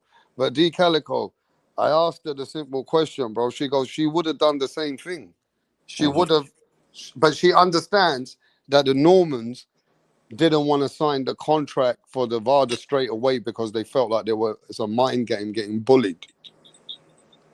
Like we bragging, that Norman took the test, but Norman didn't even think about signing up till it was after a month from the last fight. So, you know, like truth be told, we do want to know was there anything in this system before this fight, but people think we only care about the fight. Now we want to know about him as the fighter. Period. We want to know: did you knock out Jen Sasaki clean, or were you filled to the brim? We would like What do you to know. think of that, Brim? I mean, you was calling me cap for talking about the same thing that Rachel was telling you. You know, you was calling me cap for the same thing that she told you that I was telling you before. And again, Normans and them said they was going to do an additional 8 weeks already on top of the 8 weeks that they was doing it. So if Bill was really being genuine in regards to that, he would have picked up the telephone and said, "Hey, listen, man, since we signed this fight, we need you to go ahead and decide, just go ahead and start now. Instead of doing the 8 weeks, just go and do it now." Now, if they had said no behind the scenes, then you go publicly. But when you just go publicly off the rip without even communicating when you got their telephone number, that's in bad faith. That's in bad faith. And there's other things that I have not fully said that transpired. That is, again, I respect what he has done for his son. I respect what they've done. But if you go back and watch the argument with Malachi on True Media and things that Bill said, and then if you know what happened after that, you lose a certain amount of respect for them because of what transpired. So it is what it is. It's over and done with. They've signed it. They're moving forward. We got a good But you fight on just hand. don't like the way that the Haneys did this in the front of the public to the Normans. That's Listen, what if it is. I'm gonna tell you this right now, if it was You the other didn't. way, You if it was don't the think other that was way around, professional. I'd be You just talking to don't C and like say the that way that wasn't. you handled it, bro. I would, but listen, but if it was the other way around, I'd be like, I hit up, I would talk to the senior and be like, man, why y'all doing it like that though? But listen, this ain't my business. But the thing is, behind the scenes, like when the whole Boots and Norman stuff was going on, I told him, I said, "Oh man, I think I would have took that 1.7." But see, at that time, I didn't know the fight was dead. And then that's when I started doing research. When I found out about the Karen stuff, I'm like, something ain't right. And so I started reading the bylaws of the IBF and doing all my research. And then I came to Rachel in the inbox. Me and her was chopping it back and forth. And I say, "Rachel, could you do me a favor? Could you look this up? Because this is what I see here in the information, and it's not adding up." And she ended up talking to Daryl Peoples and confirmed everything that I Yeah, said. That's but why. people understand that that was the key, that they were showing that there's a loophole in why the fight's not going to happen. But do you remember D Calico? People didn't give a fuck because Brian Norman Sr. himself was saying he ain't going to take the fight for that money with Boots. Yeah. He was complaining about the money, but you guys were educating him about that the fight with Eddie Hearn, he's not even fucking paid to delay the situation with Karen and whatever the situation is. People were more holding Brian Norman to his tongue because Brian Norman was fighting everybody. There's not enough money. So there were still those arguments going on regardless. Yep. This is what I'm saying to you. Yep. Now, going into this situation, bro, Rachel just explained to you guys that the 365 or even the VADA testing is vigorous. They're two different things. Let's talk about the testing for the fight. It's a vigorous situation, bro. Now, It gets Bill more Haney. vigorous when you get to the One last 8 thing weeks. about Bill Haney, though, I want to question Bill Haney. Let me get him over here, bro. Let me see. Because why didn't Bill, from the beginning, get that signed in the contract instead of going into Brian Norman and trying to shame him to take the fucking test? Bill should have had that in the contract as well, though, from the beginning. Do you guys agree with that? They probably wouldn't sign. They wouldn't have signed, you think? That's Yeah. not true. This dude's just talking out his ass, to be honest with you. No, Just to be frank. that's not an Listen, argument. I know That, them. You're talking out your ass. They have that could no not be problem an with argument. signing. If they had contacted them like an adult and hit them up on the phone and say, "Hey, listen, let's start it from today," A they would have couple probably not hundred, had a problem with it. a But they couple didn't conduct hundred themselves thousand, professionally. They a did it in a couple hundred cockamamie thousand way. stopped them from signing the Boots fight. A couple $100,000. Bro, the thing is, what you don't understand is the Normans were still trying to negotiate. Eddie Hearn had to pull away from the table and played it off really well for the public because he didn't do what he needed to do with Karen Chukasian because he didn't ever. 1.7 Let was me enough, man. finish, please. He never contacted Karen once the July 31st order was made. And what happened was, since Karen was never contacted, he filed paperwork on August the 18th. And once he filed that paperwork, Eddie Hearn only had 48 hours to submit $20K in extension paperwork to be to make a unification. And that's why he was so pissed off in the interview on the 19th of August before anybody knew about the fight being negotiated. And then at that point, the fight was dead. So by the time the public knew and all this public information that came out afterwards, all that shit was for naught. Yo, Because people if a are Boots saying Norman D fight would have Calico, happened, though. it would have been for no IBF belt. Wow, but D Calico, they're saying you made a good point here, though. The Don Ramon goes, I agree with D Calico. Brian Norman wouldn't have signed the fight if he had to do the testing straight away. But I don't know, what is that too That's much pressure bullshit. to sign? It's Devin bullshit. Haney? Is that why people don't want to fight? straight away with Devin Yeah, Haney. nobody It's want But not to see, that start he's giving listen. The scared reason of why I know Devin this is Haney. bullshit. Why would everybody. you say that when they offered to say that I would give you I would do additional 8 weeks already on top of the 8 weeks is on the contract before No, anything else but was what put on D the table? Calico's doing, D Calico's thinking like Bill. He's thinking, let Turkey get the fight, give me the bag. Yep. Then I'll put pressure on these motherfuckers. Then I get what I want. Then I'm gonna get on them. Now But sign why the would you fucking do that VADA when they now. already said Sign I'm the gonna drug give you an testing additional now. 8 weeks when That's you can what he pick up did the though, didn't telephone he? and call instead of But going Brim, public, let's bro? be That's what he That's did. honest. goofy What Bill shit, bro. did, And y'all excusing that but shit Bill, is crazy. hey yo, let me just get Bill Haney here to smoke you, bro. Because why did Bill do that? Bill Haney said to me, rap Because star, he's playing I the got game. this is what Bill Haney said, He's Brim. marketing his Brim, son. give And Bill he a do, chance. Bill Haney said to me, rap star, I let Turki Alalshikh handle the business. But when it comes to the testing now, it's me and Norman Jr. and his dad. And they better do the testing now. Otherwise, I'm going to take them to the cleaners with this. They're going to have to do it. So this was something that Bill's thought, all right, now I'm going to put it on them. That's how Yep. Bill handled it. Bill Yep. Haney handled it the way he did. He goes, now I'm going to put it on them. Now let me get Norman assigned for the drug testing. but the thing is, here's the thing that y'all not understanding. If Bill was like, I'm threatening to pull out the fight, would he be able to go to Turkey and use that as some type of legal standpoint? There is no legal standing behind it because the agreement was only for 8 weeks, and Norman and them already said we'll give you an additional 8 weeks on top of that before anything was public. So And at I'm the end getting of the told day, by the Haneys, if I'm getting Bill told, Haney had to pick up the I'm telephone getting and told call by Bill Norman, Haney that they paid money for the Normans to test earlier as well. Do you know that, D Calico? Yeah. Haney's yeah, paying they for it said they out of would his pay for the pocket. addition. They would pay for the That additional so that testing, which eliminate the was the money. We additional don't need eight to Yeah, weeks. talk. but that's why if they put it in the contract in the beginning, they would have thought these guys might want to be stingy and they don't want to do this. I gotta remember. I know Calico is gonna say trolly things, so I just gotta remember that and just let it just be like water on a duck's back. I know you're gonna say troll shit. I gotta remember that. I forgot who I'm talking to, Yeah, dog. I whatever. forgot. I'm sorry. Whatever. I forgot who I'm talking to. I know you're gonna give me some trolly shit. I'm just No, saying but though, look, man. D Calico likes to be honest as well. Honest. He's a big boxing fan.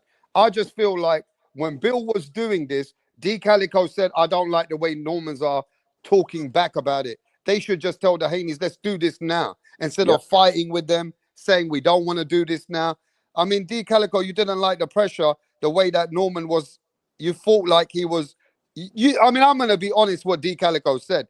D Calico feels that Norman They got gave something to hide. signals that he's been cheating. Am I Yeah, right, D yeah, Calico? they got something to hide. They got something to hide. You know what I That's mean? the way that D was saying. It's a dirty game, and they And and here they we and go they again wouldn't with be the the first. accusations. That's exactly what Bill wanted to accomplish. Congratulations. And we got guys like Calico is I gonna mean, run with that goofy I was shit. hey Bill might have got it from me. Shit, I ain't lying. What you talking about? Like Yeah, you do talk slick shit. So maybe maybe that might be your because cousin or I something. I question don't know. everything. Question everything. Hey, Pop, Everything. what do you think about it, Pop? The Haney situation. Nah, where Rachel Donaire was here. She done 365. She's done VADA. She goes, Right. sometimes they pull up on you straight away. And if I'm not mistaken, listen to this. When Bill was telling Norman to take the test straight away, is that something that you understand? That if you're going to be clean from the beginning?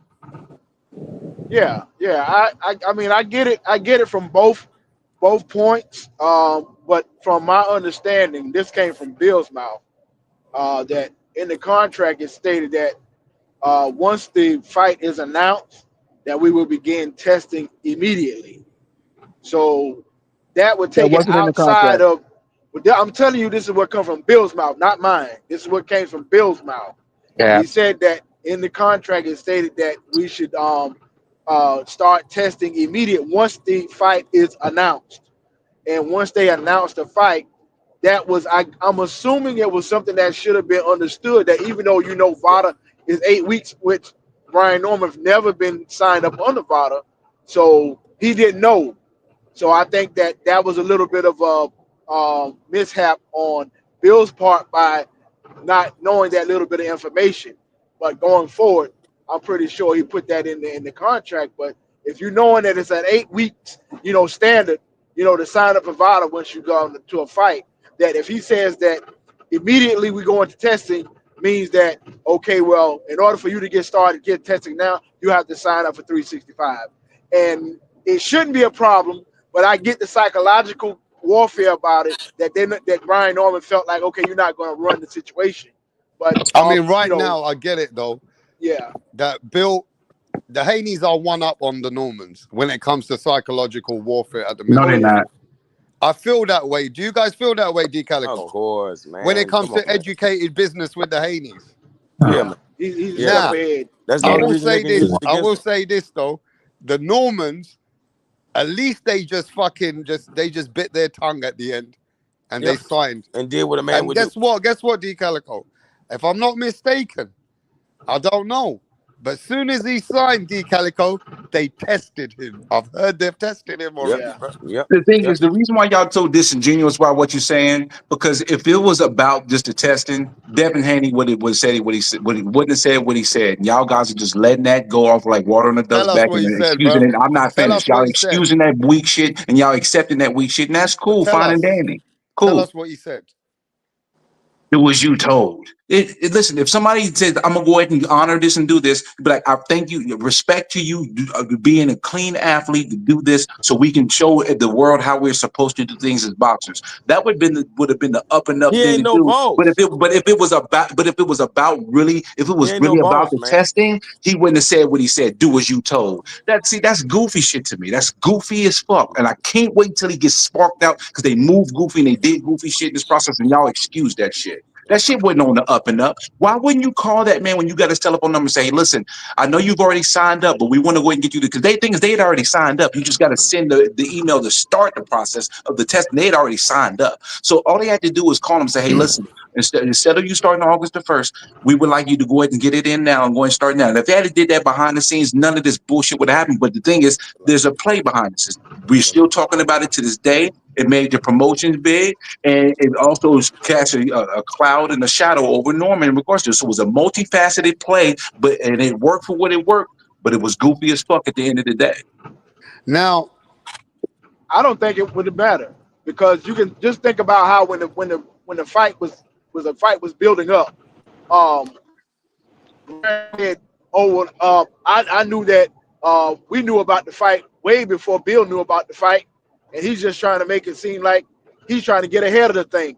But when Turkey came on the Boxing Voice, he straightened that out. He said, I sent the offer to both of them at the same time.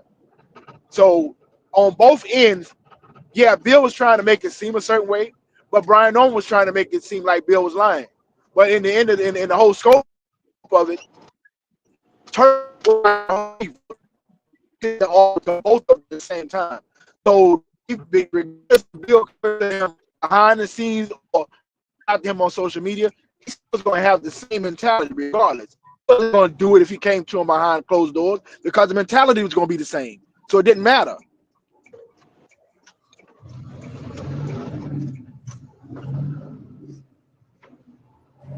at the end of the day, though, I feel like it's to do with how the Haneys approached Norman.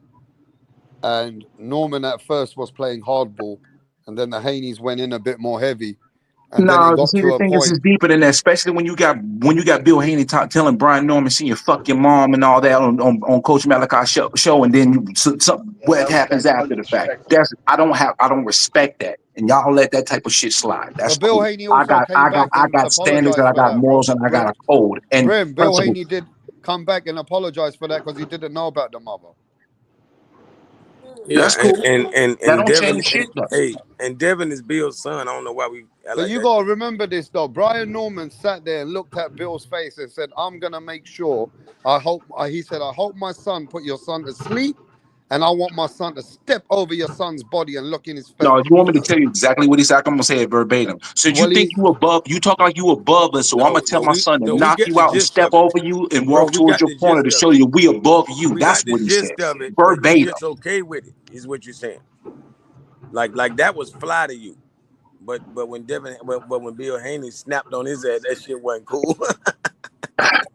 That's within the Yeah, fight, yeah, bro. I That's didn't talking about the like that. fight. And the thing is, the fact that you can't associate the difference lets me know your no, moral no, standing, and no, I'm no, no, cool. no. I'm That good on bro, it. I'm good. hey, bro, I will watch exit this, the watch conversation this, if that's your watch moral this. standing. I'm good. Hey, I'm Bill good. didn't go there. Bill didn't even say nothing when he said that bullshit. We're Bill talking let about that's a boxing comp. yeah, That's based on boxing. Bill Where let the him other dig stuff his is not own based on grave. boxing. If you don't know He the dug difference, his then own your grave. He moral kept fibers in talking question, shit. not mine. He kept talking shit. He got personal too. So don't, man, you know goddamn well Bill Norman. To say I'm gonna knock I you mean, I out, said that's Bill based Norman. on the fight itself. So the fact that you're trying to compare Brian the two Norman is the most goofy shit Senior. I've ever heard. Goofy Man, shit. you already Period. know Goofy. Norman Senior is a damn wild motherfucker with his mouth. What you talking about? Yeah, like, oh, one of these guys is disrespectful. No, your boy disrespectful. Both of them, I guess. Shit. But Brian Norman, did you see his latest interview, bro? He said that I'm done with the Haneys. He said I don't like the way they're going on. He goes, I want to get Devin Haney out of boxing. He goes, this fight, I'm putting everything into it to get him out of boxing. Let me tell you this though, D Calico. You know that's everything that Haney wants. An emotional. He wants a fighter to be a little bit Yes. streaky against him. He Yes. wants that. He already feels like, okay, I got the IQ, but let me completely take away his IQ. So it's not even a question. You know what I mean? Because anybody would be at their I best can't wait. without all of this mental aspects. Because right now this is a mental gymnastics for certain people. Yo, Brian Norman's got a streak in him right now, bro. It's gonna be a good fight. Say that again. You know that statement.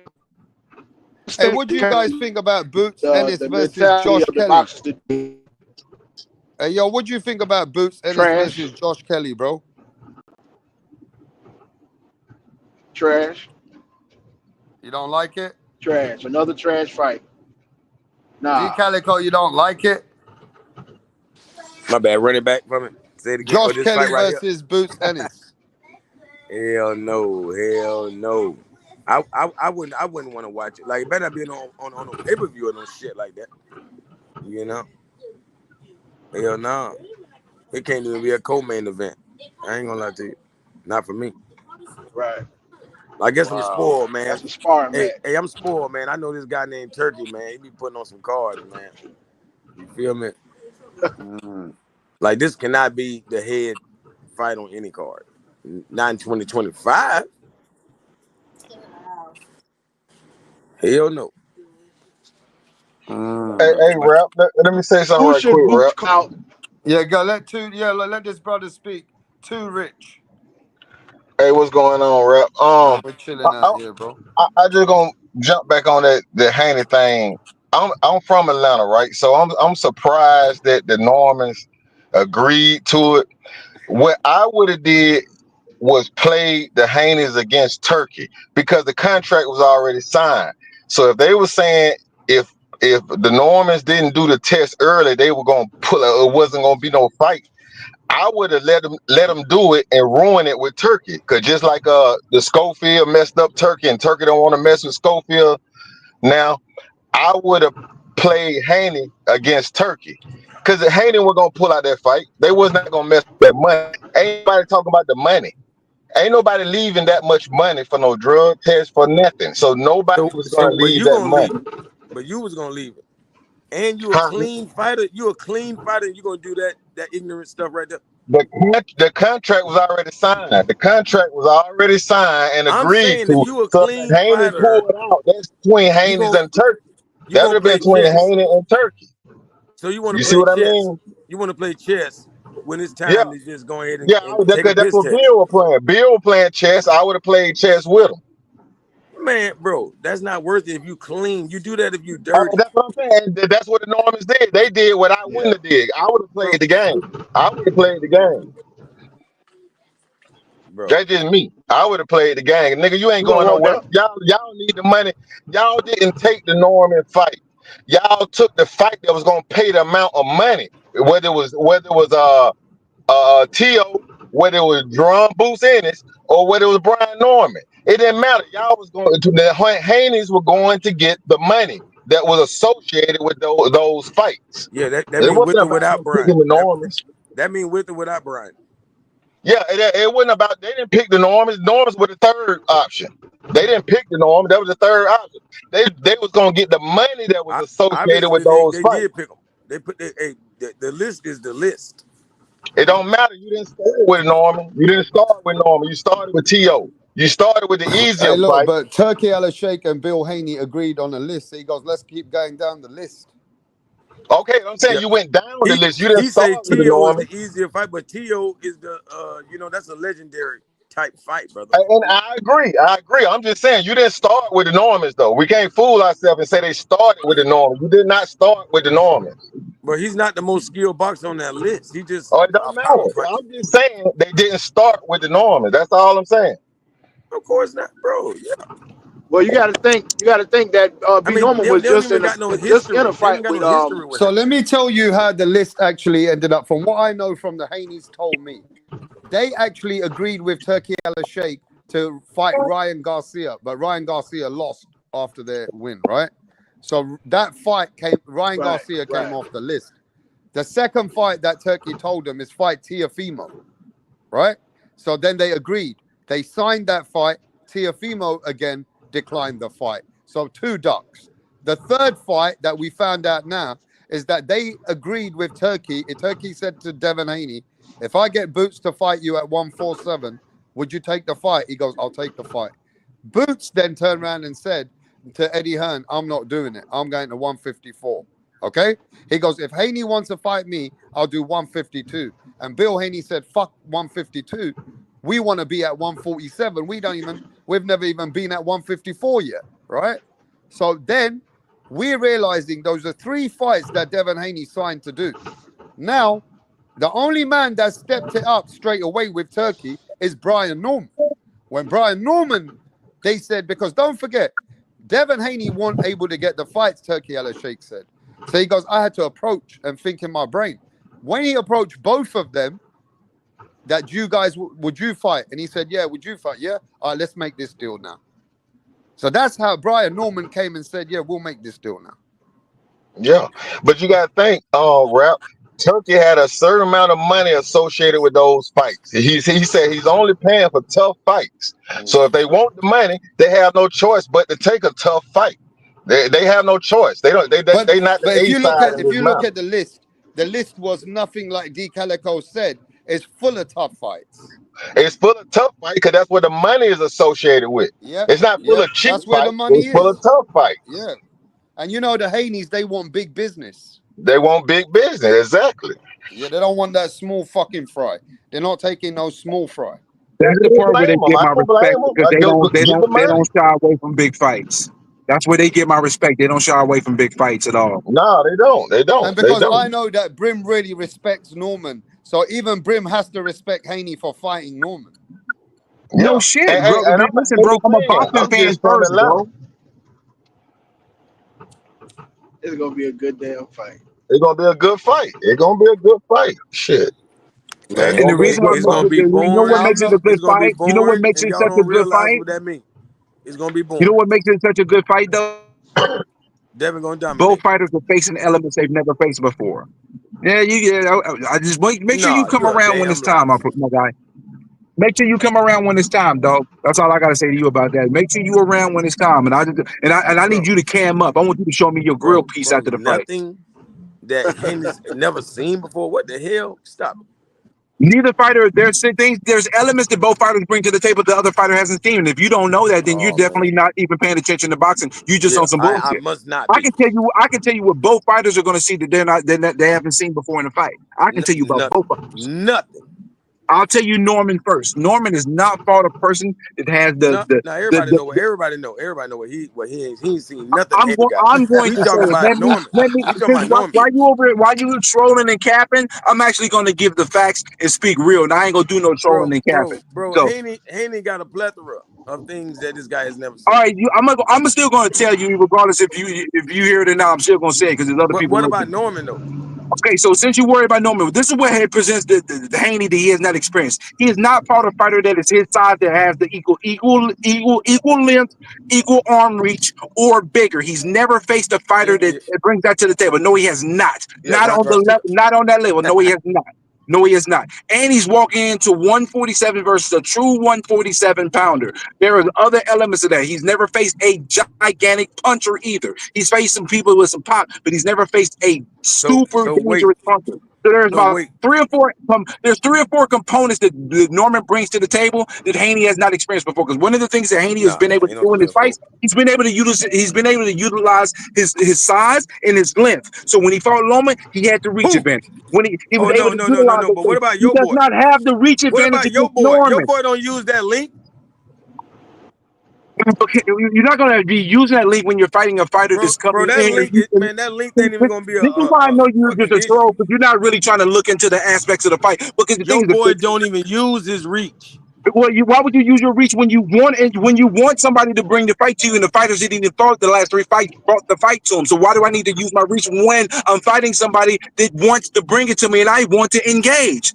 You're not using it. You on some troll Because shit. you I'm not could have going to hit him waste my before they time got with close. you. You You could on have some already troll hit him. shit. He You just ain't on don't no have real that. shit. You on some troll shit. He don't have it. You ain't on no real shit. You on some troll He's shit. not able to hit nobody with that 72-inch reach. It's longer than Haney's. And I Haney is know. not Haney's Haney is 71. not faced somebody Haney with a is longer 71 arm inch reach reach. and is on the same size as he has. He has Reach. not experienced that in his career. He's been able to utilize some of those elements to his That's advantage. cool. Yeah, that sounds cool. That ain't sound cool. But he still got the footwork to do the That's same thing on that actually boy. factual. That's He actually still factual. got the It ain't a footwork sound to do the true. same thing on that boy. You trolling. You trolling. Man, bro, that ain't number Regis Progress all over again, man. Let's stop it, man. See, the thing is, that's why I know you trolling, because Regis Prograis cannot fight on his front foot. He's just like Your Tio boy with don't less either. athleticism. He Your cannot boy fight don't on fight his on his front foot. front foot. Who don't fight well on his front foot? Man, he ain't never in his career fought on his front foot. Norman knocked out somebody with a fucking jab on the front foot. That's why I know you don't know what the fuck you're talking about. You just talking out your ass just So to now we bragging troll. about jab. I'm out of here because you ain't saying nothing. I know we were bragging about the jab. Rap, it's been real. I ain't talking to no trolls that don't want to talk no real boxing. But I've had really good conversations about the roll that dynamics and the beautiful elements of beam footage. think both. Roll that You're a beautiful troll. beam I'm footage. good. I'm good on that troll shit. Have a good one. Roll that I'll see you beautiful on the beam footage. 22nd and show your fucking face when he gets his ass beat up. Hey, roll that beautiful beam footage. Yeah, you talking about? Hey, interested in seeing my? I can show my face every night, man. I'm not no motherfucking hiding ass boy. Hey, well, look. Let me say this. A lot of people giving. Well, I'm gonna say this. It's a 50-50 fight for me. It's a 50-50 fight. I do think Norman is the natural 147 pounder. That it is what it is. But I'm gonna tell you why. How people thinking, oh, he's fighting Brian Norman, it's a big deal, it's a big deal. It really is not a big deal because he was going in there with Ryan Garcia. So the question, he was going in there with a left hook regardless. So the question is Brian Norman a better boxer than Ryan Garcia? And I think he is. And that's what's going to make the fight interesting. So what you're saying is Devin Haney was already going in there in his brain to fight a guy with a similar style anyway. Anyway, and you see, Devin Haney was going in there with the guy they said had the biggest left hook and actually hurt him. And Devin Haney was going back in there with another game plan to beat him. Exactly. So Devin Haney ain't watching Brian Norman like the rest of the world. The world is, wow, he can punch, he can punch.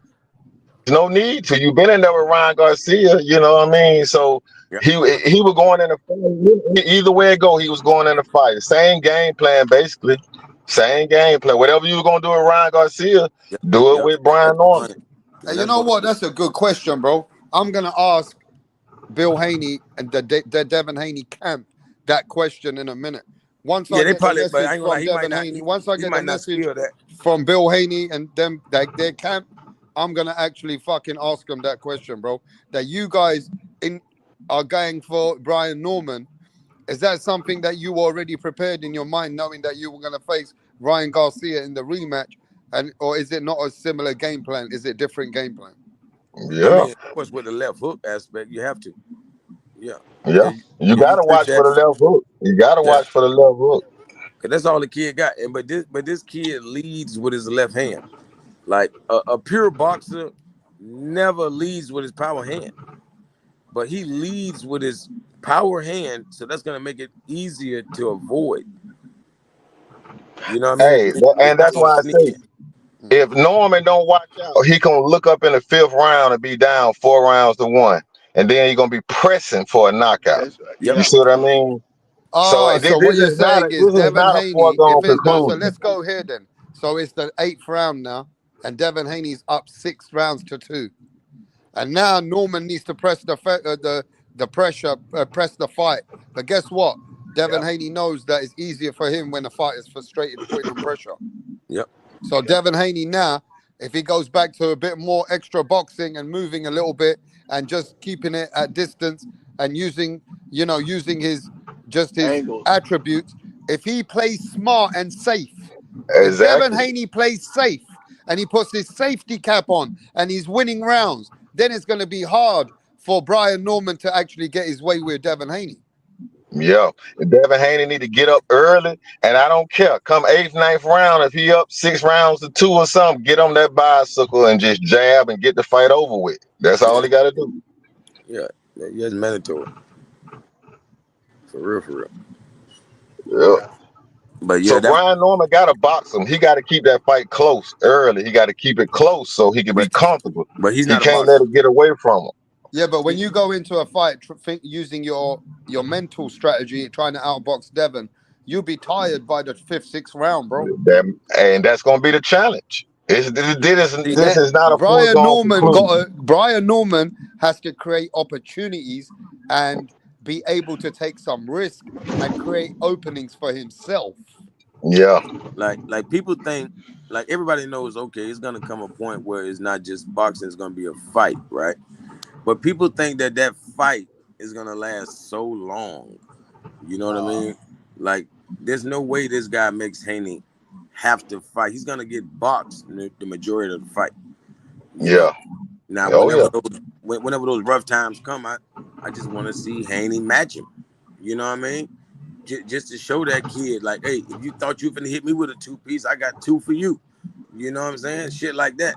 But I expect Haney to win all of the boxing aspects and to just be competitive when it comes to fighting. As long as he's competitive when the fight comes, because he's gonna, like, the guy gonna miss a lot of that. You know, a lot of his punches. Look, D. Calico, Devin Haney is a different kind of a fighter, bro. If Brian Norman tries to put pressure and catch him with a shot, Devin Haney's going to have to stay calm, cool, collected. His thing is he's not Terence Crawford fighting like a mean streak with a streak with a streak. He ain't that guy, bro. What he will do, he will reset and he will get Brian Norman now frustrated because he ain't gonna, guess what? He ain't landing that shot again. Yep. That is Devin Haney for you. He's going to adapt and he's going to make sure this guy ain't landing that shot that he just landed in the round before. Yep. You know, just like he did to Linares. Linares that's couldn't what land the IQ shot is. again. That's what IQ is. Like, I ain't gonna lie, the Linares fight impressed me the most. And like a lot of people only bring that up because, you know, in that one round, in those last 10 seconds, he dropped his guard and got caught. Boom. So other than that Linares fight was impeccable. Like, he in there with a veteran, OG. But look, man, the that ATL guys, and I'll big up to the Brims and all the Brian Norman people, they are going in. Let's not get this twisted. They believe they're going to knock out Kid. Stupid. To knock out Devin Haney ain't no fucking... Bruh, you can put Devin Haney in there with a bigger man like Jamal Charlo. He couldn't knock him out, probably. No. Because Devin Haney too slick. Yep. To knock Devin Haney out is going to be tough. Now, You they gotta believe box. when they catch him, they're going to fuck him up. But I don't think Devin Haney's going to... Is Devin Haney going to fold like that? Hell no. They stupid. Is that what you guys are thinking? That Brian catches him and Devin Haney's done? Is that what you're thinking? One punch. Hey, let me say this. I always favor the boxer, but I don't consider Brian Norman a power puncher. I consider him a boxer with heavy hands. This might not be the Jensen Saki fight. This might be the Santillian fight. Brian Norman might have to come in with a high guard. He might have to high guard and track Haney down and catch him in the corner and with short shots, not the long shot. High guard, go in, trap him, and then beat him up on the inside. But it's not going to be easy. It's not going to be easy. See, I can't call nobody that's an inside fighter a boxer. You know what I mean? It just is what it is. I Like mean, I'm unless just saying though, he got the trap Haney. Haney is the boxer.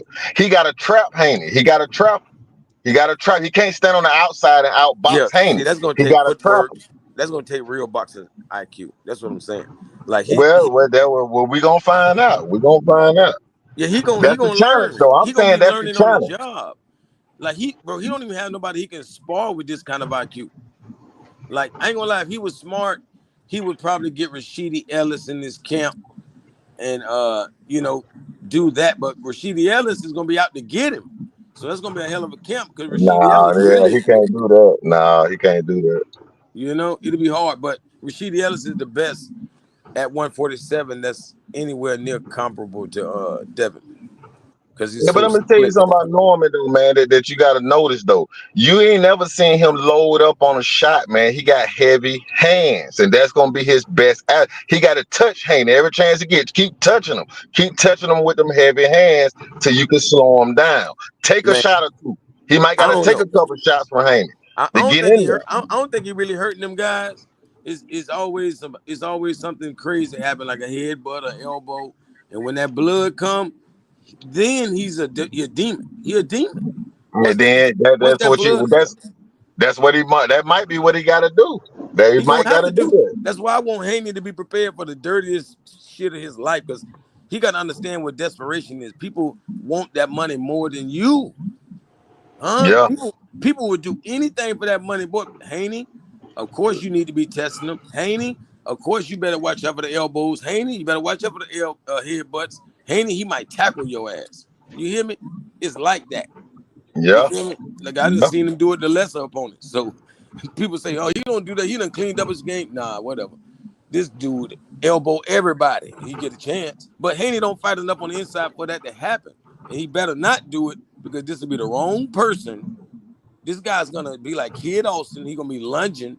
He coming to crack you. If not with his fist, with his damn head. And Yeah. it's something about people that's not pure boxers. They bump heads with people. It's a clear sign you're But not a boxer. yeah, but he got to make it rough though. He's fighting the boxer. That's the He only ain't way. gonna outbox, ain't he? He got to make it Hell no. rough. Yeah, He to got to make it win, rough. it gotta be all of that. Like Yeah, put it like this. I agree David with that. Benavidez, when he fought I'll tell you Andre, what, yeah, though. You know, we are boxing fans that think we know every detail, but I will say this. If Norman Cat is able to match Haney's boxing skills, then I will That change can't my happen. whole outlook of Norman. But the way I look at it, he's a pressure fighter. He coming in there to create opportunities. He coming in there to hurt Devon. If that don't happen, I want to see another game plan from Norman Jr. Do you understand? mm-hmm, I mm-hmm. don't want to hear Brim telling us, oh, we know things that you guys don't. Nah, you guys are capped. He got 10 times more. I want to see it because it's easy saying it, but it's hard getting it done, right? Yep. So I want to see what plan Norman's got, B or game C. I want to see his plan B and plan C. How about that? Yeah, that's what we call a bag. Like he gotta go in his bag in this one right here. Hey, Yeah. but one advantage Norman got though, his daddy was his trainer. Or his daddy was a boxer. But His daddy was a boxer, bro, and, I and know. I think that's gonna help him. Bro, did you see his daddy in the corner when in like 2 fights ago? The matter of fact, about 3 fights ago, the first fight I ever seen of them because his dad was talking good on the YouTube channel. I said, let me watch this fight, man. Man, the daddy told the son in the corner when he asked him for advice, he said, man, I don't know what to tell you. Huh? Hey, Like, it's a mentality though. That's whatever he told him, it done led to last three knockouts. So I'm yeah, saying it's a yeah, yeah, yeah, mentality. yeah. And, It's and a mentality. it surprised the damn daddy. The daddy was more surprised than anybody. Because he not the reason his son got the victory. He didn't have nothing to tell him. He Yeah, said, but man, I don't know what to tell you. Man, you losing, man. You gotta, you know what I'm saying? You just gotta fight, man. I don't know what to tell you. you also got to remember after the Santillion fight, Norman had surgery on his hands. He got two good hands. Oh, That's has he all I'm just had saying. He Yeah, got he's surgery two never on been good his right-handed hands? though. hands. He's Has never been Norman had right-handed. surgery? Yeah, he had surgery after the Yeah, Santillion fight. And He got this his is his hands first, yeah, fixed. and he knocked and out he's going, Sasaki with the fresh hands. okay. So But he going but but into the Devin Haney fight with the surgery, just recent surgery, yeah? Yeah, exactly. but he really just hit that power in the left hand. Like he was saying it when he was younger. Like I be watching old videos. Like it was always about the left hand. Well, me looking at the last 3 fights, man, I don't see him as a pressure fighter. Those 3 last opponents that he had, they were Yeah, coming they to him, pressured him. coming towards him, They were and pressuring they him. Fight. made it easy. You Yeah. know, they made themselves an easy That's true. target for him to get Yeah. flat-footed and put all Yep. of it into his punches. That's not going to happen with Devin. Nah, It's it ain't. possible. It's possible he may be having a fight on his back foot, If he and try to we'll see how box. kind of boxer he is. Yeah, if he try to box. Yeah. Yeah, Because he gonna try to hit and not Now get the hit. Haney's, Like for some reason, I don't see him as a flat-footed fighter, but for Devin sees him as an ordinary fighter, bro. yeah. yeah. Like Do hey, you see Norman as a straight up? Is he flat-footed for you? I haven't seen him. he I haven't seen him bounce on his toes. I he Yeah, haven't. so he's a bit flat and he stands on his feet. He don't Yeah, bounce like that. He stands on his yeah, shots. yeah, But that's what make him heavy-handed. You know what I mean? Mm. yeah, but yeah. that When Hey, you think that's stand really about it not down, like gonna this. work against a mover. See, that's what Tank thought about Lamont Roach. They thought Lamont Roach was flat foot, but he just had good feet. So I look at Norman the same way. He's really not flat foot. He got good feet, but not special feet. But he got good feet, good enough to See, do what he need to do. yeah, but see, Roach don't waste movement. Roach got such an IQ Yeah, that he got a high IQ. Yeah, yeah, yeah, every pivot was the perfect pivot. It was yeah, never yeah, he made a wrong move. No, he was making the perfect pivot every time. yeah. That's true. Like I think you Haney know, just make it hard for you to do that because this is a test oh you got to yeah, take at a high speed. You know what I'm saying? Yeah. So I just know Haney gonna make him with the feet work because the guy messed himself up as far as with the boy Chica. He looked like he got pigeon-toed all of a sudden. You know what I'm saying? When he tried to step forward, the pullback counter. I know exactly what's in D. Calico's mind, and I know that he said it once before, but it sounds a bit cliche. D. Calico believes when he steps in the ring with this 24-hour, 7 days a week testing going on, that this guy ain't gonna look like what the world thinks he is. Yeah, he's not gonna be the D. same. Calico believes that the Haneys are gonna be too sharp for him. That's what he believes. Mm-hmm. Yep, it's gonna be like a professional versus a natural fighter because yes, Brian Norman Jr. is the natural fighter, but he's not the professional. The And that's true. professional fighter That's true. That's true. will, like he's gonna have an advantage on based off that. Because now that Norman has to take all these tests, he finna be clean as a fucking whistle. He might not even get no creatine type shit. You feel me? Like he might be scared of everything. He might just have ice and water. So he gonna be the most natural fighter we ever seen, but he's gonna go against a professional fighter. Hey, but let me say this. To me, I don't believe the norm is dirty, and I don't even believe it matter. yeah, Let's just say the norm is clean, or whoever Devin Haney was gonna fight is clean. He right. still got to fight a natural 147 pounder that he hasn't fought yet, which still mean the hands are gonna be heavy. The hands are still gonna be heavy, no matter if clean or not clean. You fighting a natural 147 pounder, and you never been there before. That's why it's hit don't get hit. Yeah, that's true. That's You why I know, get a good fight. That's what make it a and good fight. I'm wondering if Norman can play that game. Like, can he be a boxer and try to do the hit and not get hit thing? Is that He gonna possible? have to. He gonna have to be a boxer to a certain degree. Like, He got can to he keep that not get fight hit? close, man. Can he go without? Can he be the one not get hit sometimes? I want to see. I don't think Well, he if gonna worry in his mind. They ain't gonna worry about. They think But Devin pillow fisted, so see, they ain't that's what gonna I'm worry saying. He don't about it. understand. Haney's gonna last. Haney probably gonna go all 12 guaranteed. And if his defense is like that, then he's gonna lose by points. He's gonna get blowed out round by round. I think Norman is a better boxer than Ryan Garcia. That's all I can tell you. I I think think he Yeah, a so. yeah. I better So that think means that. boxer don't than step Ryan to him. That Garcia. you damn right. I ain't gonna I lie. I think be that. telling everybody, can't nobody in boxing. I don't think nobody can step on Brian Norman. Brian Norman Jr. is the real deal. It's Like the experience. powerful as It's the fuck. experience. It's the pedigree. Super It's powerful. You the can't step pedigree on him. gonna make the difference. You can't step on him, but don't mean you can't outbox him. Yeah, that's true. That's why I say it's the pedigree. He going up against somebody with a high pedigree. Yep. So, I don't know. It's 50-50 to me, man. I don't know. We gonna see though. Like, hey, I'm talking about Boots can't just step on this man. Boots would have to go in his bag and do things this guy can't Yeah. do. Yeah. Nobody's gonna beat him like a Gary Antoine Russell just running at him is gonna be hell to pay. That'd be a But great yo, fight. the Haneys are fucking confident, bro. Devin said, "This guy's. I'm gonna make you guys show you that he's an ordinary fighter, Mm-hmm. straight up and down, no special effects about it." He should be. He should Yeah, be. he got That's what another Devin level. Haney thinks he's gonna show the world. That he gonna show the world.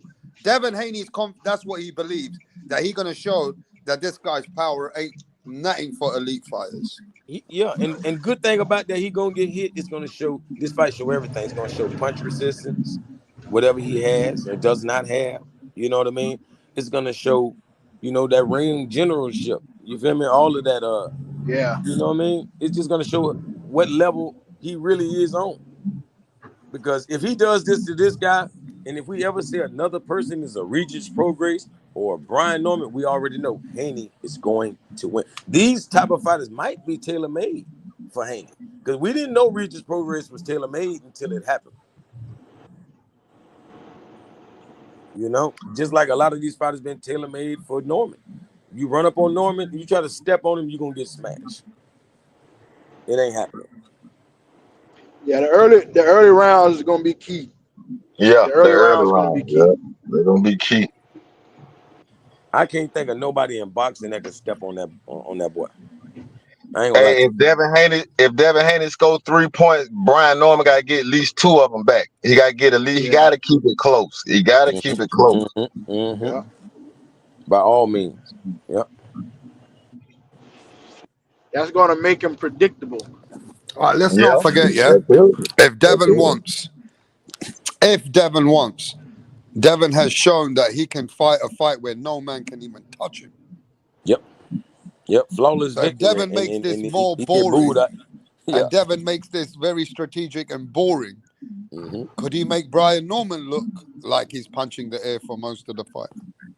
Everybody gonna punch the air fucking with Haney. Yep. You just can't get discouraged. And you got to swing immediately following that miss. You got to say, fuck that. Hey, the I think first it's gonna shot be that's Norman gonna be a throw got to be the hardest shot he could throw. Somebody got to set a precedent on the very first shot. Like if he got heavy hands, he got to just go out there and box, use all the speed he got just to be able to touch him. Just touch him. Just keep touching him. Just discourage him by touching him. Yeah. Because he don't expect you to be able to score on him. So just do that much. Keep scoring, and then of course when you get in range, he automatically do what he do. Hey, both of these dudes think they can win this fight. That's what's gonna make it good, man. Mm-hmm. I That's just what's don't gonna make like it that. good. I feel like somebody ain't gonna get no credit. No, it ain't Like, gonna get. Hey, like no for matter Devin who Haney. win, no matter who Hey, win. for Devin Haney, this is Terrence Crawford versus Post style fight. In real time, it was a big fight. But after the fight was over, they didn't want to give Terrence Crawford credit for it. If Devin Haney win this fight, they gonna say who Brian Norman beat. He ain't beat nobody. He yeah, ain't beat. You exactly. know what I'm saying? Exactly. Yep. And that's sad. Exactly. It's sad. But we need to Yeah, keep that Devin don't get same no energy. credit. That's why they say keep that same energy. Yeah. All this energy these motherfuckers got, keep it up so that after he win, you gotta be like, gosh, damn, boy, you did that. Only boxing purists to give Devin credit for this fight. Yeah, because we know what kind of performance it takes to win. Yeah. If he's gonna win, it's gonna be that type of performance. It's gonna be a Yeah. boxing purist only can appreciate. 100%. They're gonna come out with who the fuck did this guy fight? Right. If Devin Haney beats Brian Norman, he ain't getting the credit, bro. Hell no. Yeah, and Norman gonna have to go revamp himself just to get Haney some respect too. Yeah. He got to go beat some He people ain't getting the ass. credit, bro. They're gonna say, "Oh no, he never did this." They'll just find ways to downplay him all the time. I think Norman can beat everybody ass after that. Like Yeah, him getting yeah, a loss ain't gonna stop him. Like he can really take off. yeah. Because he's young enough. He young enough to bounce back from a low. Yep, and good enough. Yeah, Because I can see him going right back to knocking bitches out. You like, motherfucker, your name ain't Haney. I knock your ass out. You know what I'm saying? yeah. Hey, for boxing to get good again, to really be good again, somebody got to be able to lose and come back and win a big fight. Right. Mm-hmm. Right. That's the only way Yep. boxing gonna get good again.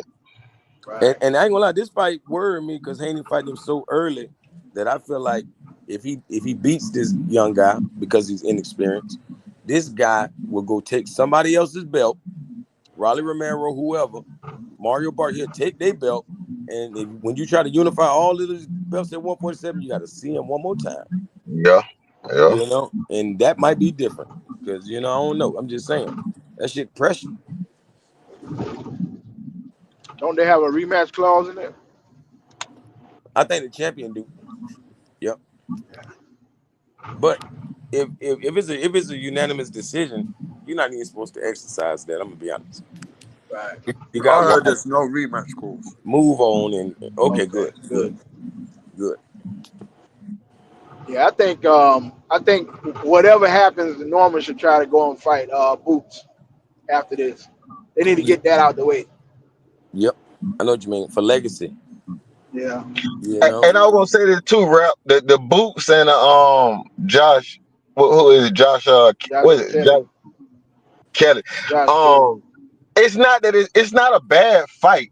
It's just that they done hype Boots up so Yes, much so that much. you expect them Boots to do something different. Yeah. You see what I mean? I just think they trying to pave the road for Boots, man. Like to make this perfect road. And what I would say this, the difference between being good and great is a mentality. When Crawford moved up, he went out the front door, the number one guy. When they blocked that, he went to Madrimov, the number 2 champion. Okay, when he fought Madrimov, people say, well, he didn't look the same at Nah, 154. Tim It Zoo had don't the belt. matter. He took the chance. He Nah, jumped in the fire and took the chance because that's what the great ones do. You see what I nah. mean? Tim, But for Tim Zoo Boots, had the belt. Tim Zoo had the but I'm belt saying still. for Boots, they want to prepare this road to make sure he's okay. And that's what made me doubt him. To me, it's the top rank. Philosophy. That's how they operate. Like, Yeah. like they know I'd how to like to protect see their him fighters. fight Madrimov. I like to see Boots fight Madrimov. I don't care what his record is. His style just, makes for a good fight with Boots. The only thing about Yeah. it, I feel like I don't know why. To me, it's like rolling the dice, and I just feel like Madrimov is like bound to finally do something. You Yeah. feel me? Yeah. Because he been getting his ass whooped. I think But I think he at the would same be a better time, fight than Kelly. hey, he fought Terrence Crawford and Virgil Ortiz, and now one of them knocked him out. Now one of them knocked him Right. out. Yeah, Virgil could have though. I ain't gonna lie, we know it. Now he survived with Virgil. He Yeah, I survived that. mean, yeah, but now hey, he didn't go down. So Yep. that lets you know his character, that the character, that Madrimov got. Yeah, he a warrior. Yeah, he'll warrior. Yeah, he should wash Kelly though. He Yeah. shouldn't even look. It shouldn't look like nothing.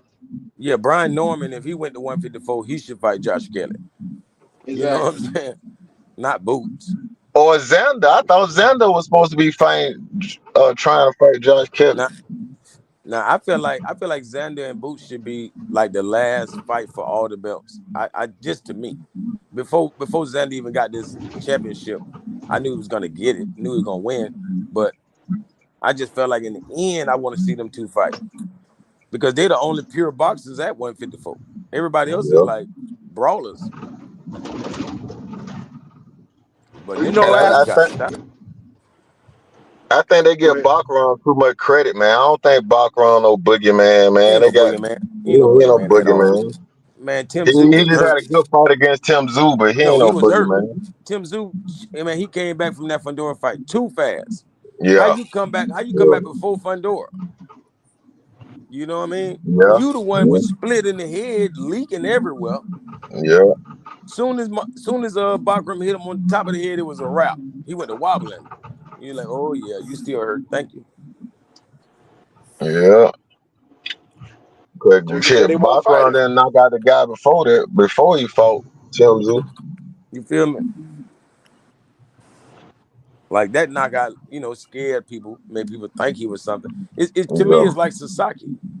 Like I was one of the first. I know I'm the first person I heard say like, bro, Hey, what would you think would have happened if Boots would have fought Brian Norman the first time when that fight was meant to happen? I think Boots would have beat him. yeah. But it seemed like Norman had started growing a lot of confidence. Like this fight would have been a good After that. fight. But right then, I don't know if he had the confidence. But all of a sudden, I think the last 3 fights, I Yeah. think he did want to fight Boots. Yeah, he had the surgery. That's what I'm trying to tell you. They Oh, wasn't that's gonna what it fight was. him. They wasn't gonna Okay, fight him before that surgery, man. They wasn't that's gonna smart. fight him no Right. way before that surgery. That's smart. That's smart. Yeah. Yeah, that's like Virgil right now. The reason he not fighting him because he got to overcome his surgery, recover. Hey, I hear a lot of people say, well, Haney didn't fight nobody his size. He didn't, all those guys were shorter than him. But when it come to Boots, who Boots fought his size? He ain't fought nobody his size. Ever, ever, Hey, ever. you know what I mean? And they don't So, they don't use them same, you know, reasons to judge another fighter. Just Haney. yeah. I just think Boots got some bad habits, man. On my channel, man, I done made some videos talking about he pulled back with his head straight in the air Yep. because he most of the time he's taller than the guy he's fighting. That's gonna be Yep. a problem at 154. Yeah, you can't Yep. do that bullshit. He Just can't like, do that at 154. man, I seen another fighter imitating Boots, and I was mad as fuck. Like, you don't do no dumb shit like that in the ring. All that spinning around, Yeah. motherfucking playing with your opponent, all that dumb shit. Man, stop that dumb shit, man. And see that Josh Kelly, they're gonna be another fight where it's just a showcase fight. At least Yep. that's what it's gonna be in his mind, a Yep. showcase fight. Yep. Yep. I'm tired of seeing all that, man. See, A and the glorified the sparring only match. thing wrong with that is you can't do that against no real opponent, man. You can't. Nah, Right. You nah. can't. If you do, you're going to lose. Yeah. I can't see him fighting another BS opponent after this Josh Kelly fight. He he gonna go way down. His stock go way down if he don't fight a real fight after this. A real contender, I say that. Yep. Everybody just grown up. Now, I be just grown up when they hit 19 wins. These Yeah. motherfuckers ain't fought nobody in 15, Yeah, 19, 20 yeah. fights. I'd be already tired of them. I'd be mad back then. And see, my thing is, I look at Boots almost like Abdullah Mason. Did they leave him in the oven too long? Too You see long. what I mean? Yeah. Is he Right. really Abdullah ready for a Mason, big perfect. fight? Abdullah, Huh? Abdullah moving smooth. No, but see, I think he got dropped them 2 times because they was moving him too long. He was taking them fights for granted. He wasn't fighting nobody, and he slipped. Now the last fight he looked real good in. Don't get me wrong. Don't get me wrong. Yeah, even Boots looked good against Stanionis. So don't get me wrong. But I just wonder. It's in the back of my mind. You know Yeah, what I mean? yeah. You're right. That's the only thing you wonder because he definitely got dropped, and that can definitely happen again and again. That's the thing about even Kid Schofield. Like, yeah, Abdullah can outbox him, but will he be able to take that pressure? Yeah, exactly. Because Exactly. kid ain't playing with nobody. Nah. So does I like Kid to see Austin remind you anywhere like Norman Jr.? It is a similarity. A similarity. Yeah. Kid Austin I is think Brian Norman Jr. Kid is a little more athletic. I think he's a little more athletic. Thank A you. little bit more I athletic. see it. But maybe that's they both young. Yeah. Yeah. His Kid Austin just slightly more athletic. Yeah. Cause he ain't even came into his grown man strength yet. He's still But young, Brian but Norman he's Jr. is strong more as hell. calm. Brian Norman Jr. more calm than him in the ring. Oh yeah, that's that experience. Mm-hmm. That father gave it to him, Yeah. I mean, it's Oh yeah. similar to this, isn't it? Kid Austin versus Abdullah Mason, Brian Norman versus Devin Haney. Superstar shit. I love it. Yeah. I Man, ain't if lying. you let them fight early, if you let them fight while they're young, they can take a loss and come right back and Come still back. be good. Yep. Don't let it marinate too long, man. Let them fight. Yeah, I mean, Right. that way like for one, they all on the trajectory going up, up, up. So unless it's just a super close fight, whoever loses you don't keep taking this trajectory up. You kind of start to bottom it out. And find a smooth path for him before you go up again. You know what I mean? I So mean, look at Eubanks and Conor Ben. I mean, they're gonna do it again. You know what I'm saying? yep, yep, yep. And then they still talking about Conor Ben over here about they wanting to fight him. I mean, he got about 3 losses. I mean, Exactly. Yep. they Still just look popular at it as different fuck. over there. Yeah. Yeah, man. Stupid popular.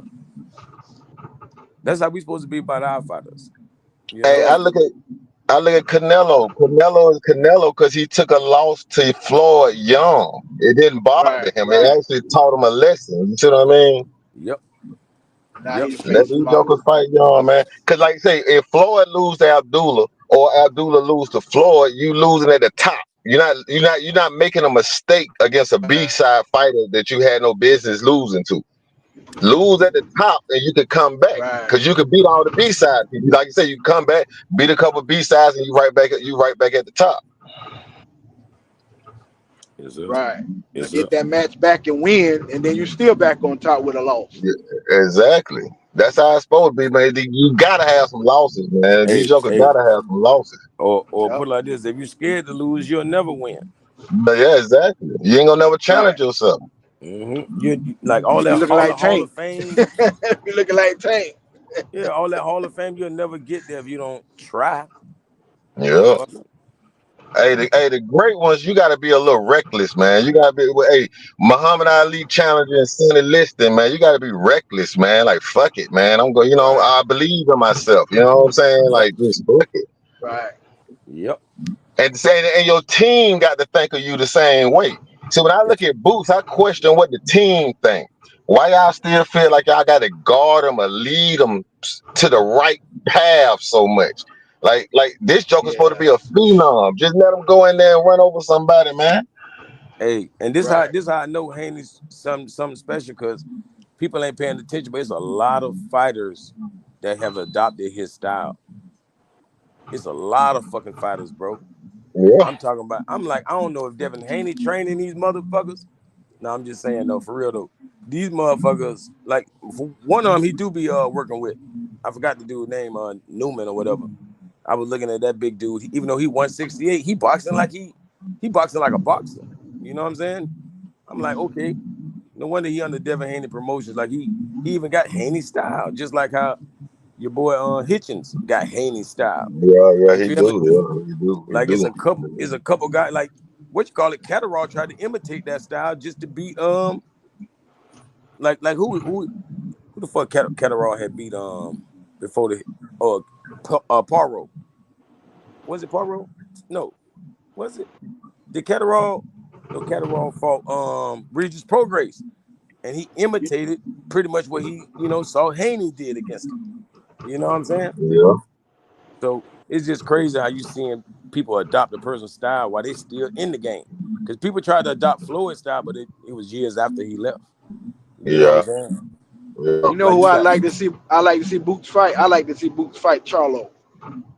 Yeah. That would be a good one, man. That's the type of fight I want to see him that's pick, what the man. world wants. That's what the world wants. Yeah. Yeah. Like Keith Go Thurman at the straight very up there and least. challenge somebody, man. At the very least, Keith Yeah. Thurman. Yeah. Yeah. Take that fight. You know what I'm saying? Like with Boots, you could have fought T.O., you could have fought Debbie, you could have put that pedigree name on your resume, but you chose to move on. And then even a day before the Brian Norman fight, you chose to move up. And then you're going to fight a month before you could have just waited November to fight Ortiz. It's just some questionable movements I just don't understand when it comes to Boots, man. Like he needs to be at least a knockout of the year candidate.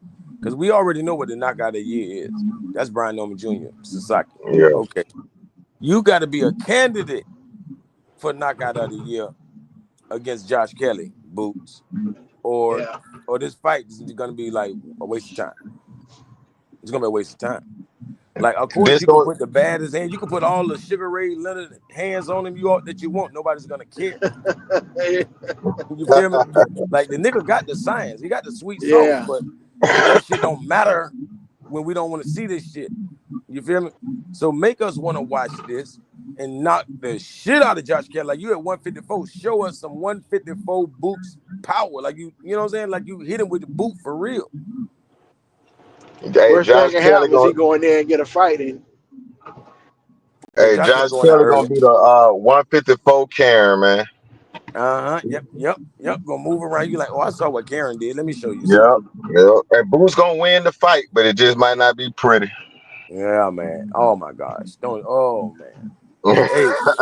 And that's what it is. Kelly already saying y'all trying to pay me less than I got paid for a 10-round fight. He say Yep. so that let you know he not finna give up too much Disrespect. energy. He gonna give you what you pay for. You like, okay, you want to Yeah. fight me? All right, I Yeah. got you. He should feel disrespected. Come in there and knock Yeah. his ass out. If he was like that.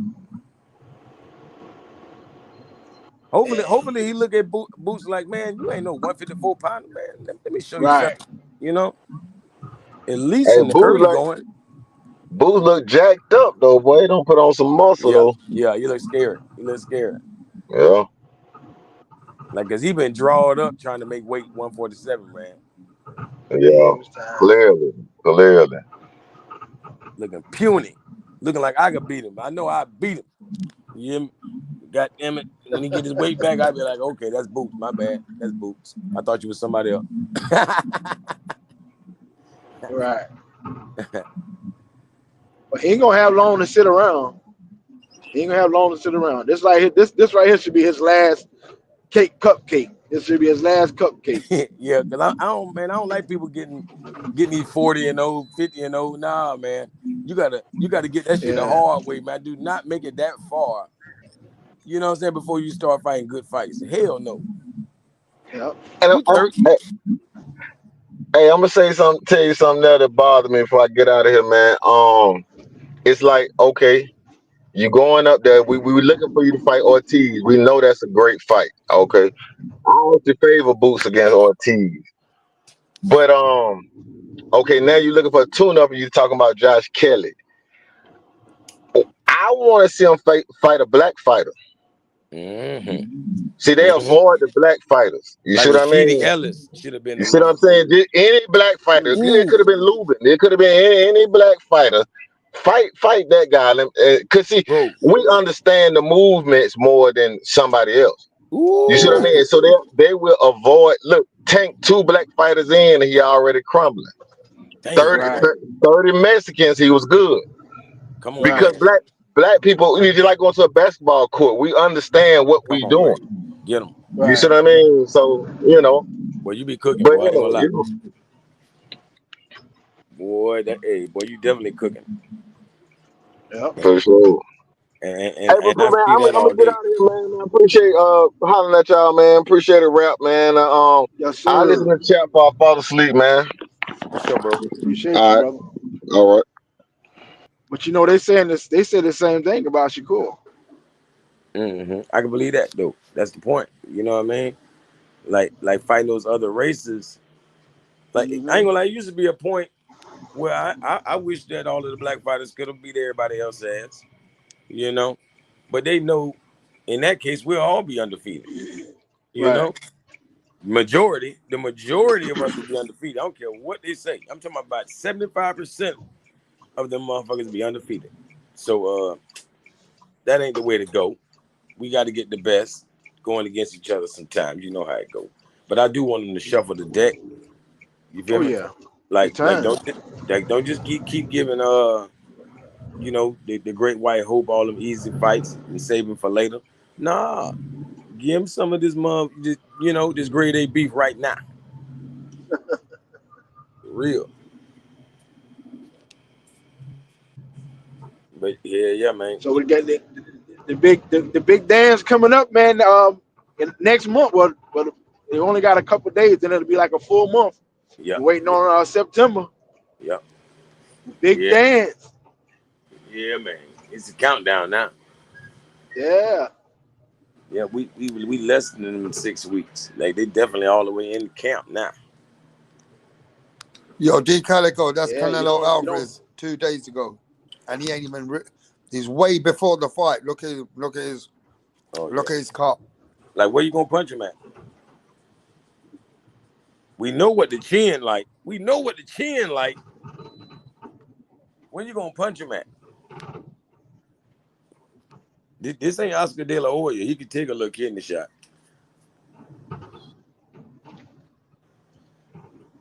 He trying to get down that weight so he can be quick. Mm-hmm. Yeah, he That's real. what he trying to do. Shredded. He's shredded. Like he got whatever Pacquiao just had. I'm talking about he's shredded. See, if he's counting on Crawford coming in there a little bit sluggish because of the weight. Mm-hmm. See, Crawford is Yeah. active. He's active even when he's not fighting. So him moving around and being agile. That's gonna be natural because he does a lot of things outside of boxing. Mm-hmm.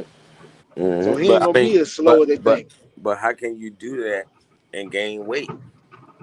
Like Well, see, like a I said, person a person like him, I know his metabolism is stupid high to the point he probably would have never gained weight. He probably always had a problem gaining weight his whole life. You feel me? So at this point, when you do to gain the weight, you got to slow down your metabolism. How can you gain weight without slowing down your metabolism? I ain't never well, see. I see, couldn't do it when I was young. I couldn't do it. well, you gotta think Crawford is 38 now, so it is unless with a little bit of assistance or some supplement, it ain't as good as it used to be. That's Yeah. why he's probably easier for him to move up to Mm-hmm. 168, versus down to stick around that 154. So him 168, he probably walks around like 180, 185. You know Yeah. what I mean? Mm-hmm. Mm-hmm. He had to say that's what I'm saying. He had to sit down and gain some weight so he could shred it in Yeah. these weeks right here. And he Yeah. hadn't fought what he fought Magic Mark. It's been a whole year, so he had a whole year to Yeah, to get eat. his body right. Mm-hmm. To be able to sit down and do all that. Yep. I think it's just that one gonna be a good one too, man. It's gonna be a good one too. Yeah, it's going down in the history books. Yes, sir. Yeah, I just hope it live up to the billing. Yeah. This Yeah. ain't the first time we've seen a undisputed fighter versus Canelo. So I it's like think them guys gonna trade. I think they're gonna trade. it's gonna have a scene or two, Yep. especially if it's not gonna last. Yep. Crawford gonna go all the way out. He's like, well, I guess I'm not gonna be hitting you in the 12th round. I might as well unload this clip. Yeah. So he have something to brag about. I know we're watching Canelo's last couple fights. He's always been he's been a pressure fighter. It's not too many fights where he's been backing up. Even when he fought Floyd, he was coming forward. Like I know Haney and Crawford are essentially both in trouble with the kind of power they're up against. Right. But I got more faith in Haney because because of his defense. You know what I mean? Yeah. Yeah. And his ability to avoid just getting hit all together. Right. Because that's what you don't want. You don't want these punches to start accumulating. Right. Man, Canelo could really break something. Oh yeah. Like They even if you both got last the power. fight, yeah, man, you might last the fight, but when you go to the hospital, yeah, you broke. Right. I think Crawford got that tree shade mechanic strength. You know what I'm saying? He got that tree shade mechanic strength. You Oh know yeah, what I mean? yeah. So I That's mean, me. Canelo is he's a he's probably over the years, he's rooted in his strength, just being a boxer, you know what I'm saying? But man, Look, I'm just saying. if I Mhm. didn't know that Canelo's chin was the best in boxing, if I didn't know this shit, Right. then I would definitely be saying Crawford is gonna knock this bitch out because Right. I know he could probably knock out anybody. not named Canelo or Triple G. You know what I mean? Like some of everybody else do. He definitely got the mean streak. Bro, his mean is so like his level of mean is so high. That's where his power come from. You know, it come from how mad you make him. You know what I mean? Like he like a Kobe Bryant, like one of them Jordans. Like you don't want to poke the bell.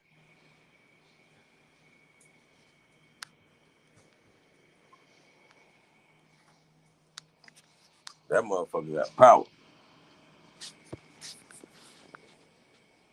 especially in the late round.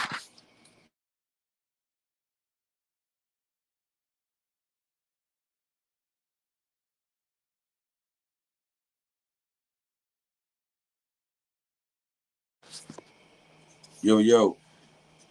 Let me check the chat. Hold on.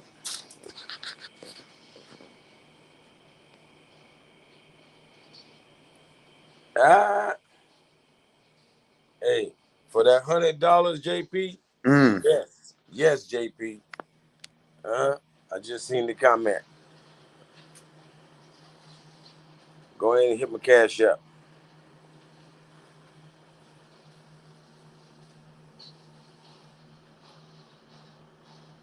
Hey, he talking about the tavern says Haney's defense ain't close to Bud's, which is nuts. You know, you got to be crazy. I never heard nobody putting Bud's defense up there with the likes of Shakur. You know what I mean? So I ain't know Bud was the best defensive genius out there. I ain't know that. My bad. I just been watching all his fights, but I ain't see it. But he not he not average. He above average. Like I think Brian Norman is below average defensively. Like fighting Jin Sasaki made me feel like that. You know, other fights he had too was slugfest. But to get in a slugfest with Jin Sasaki, that guy, you could have avoided that. But I don't know, either you couldn't avoid it or you wanted to get hit. I don't know. Either way.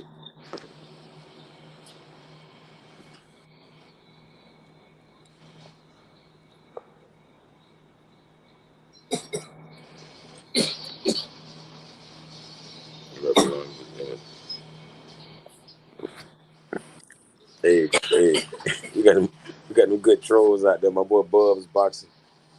Yeah, right. Hey, goddamn, your boy Berlanga wish he had some damn defense. Like even when y'all see the running part, you know how many times every time I see one of your fighters get hurt and they can't get away, I know they be wishing they could run. I bet they wish they could move around like Haney. Huh? The motherfuckers get slaughtered because it be over for them, bro. They don't have the leg. They don't even have the skill to do it. It's a shame that that's a skill. Something that just comes so natural to some of us. It's a skill, you know.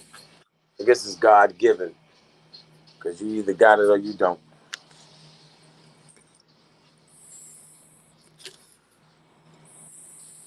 Yeah, what you saying, D Calico, that some of these fighters or the public, they wish they had the skills of these fighters who are got lateral movement and a lot of Yes, defense, and they hit and don't get hit. It's just that they can't do that. they can't. They just can't. If they could, they would at least do it in times of danger. Are you saying to me that some of the Mexicans wish they could do that? Hey, bro, look at Bam Bam Rodriguez. He the baddest Mexican in boxing, huh? And what can he do? He can do something I ain't seen a Mexican doing it like this since the De La Hoyas. You know, like pure, like he got better footwork than De La Hoya to me. I ain't gonna lie, that kid can dance. But basically, the way he get down in the ring, beautiful IQ, beautiful footwork. He don't waste no movement, but he got plenty movement. You know what I mean? It's crazy. He almost like a Loma when he need be. You know, other than that, he can go to Mexican style and maul you down. But this kid got literal footwork. I don't know another Mexican close. I can't even think. Ain't no way. I can't think of one.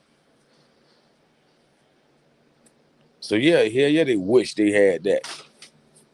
Shit, if they had a big Bam Bam Rodriguez, we'll be in trouble. They ain't got one of them yet. Mm. Mm. Yeah. You know, like other than the Eastern Europeans, shit, if it wasn't for them, ain't no white boys that can move like that. Ain't no white boys moving like them Eastern Europeans. Mm. Ever in history. You know what I mean? These Lomas and Usyks, man, these motherfuckers different.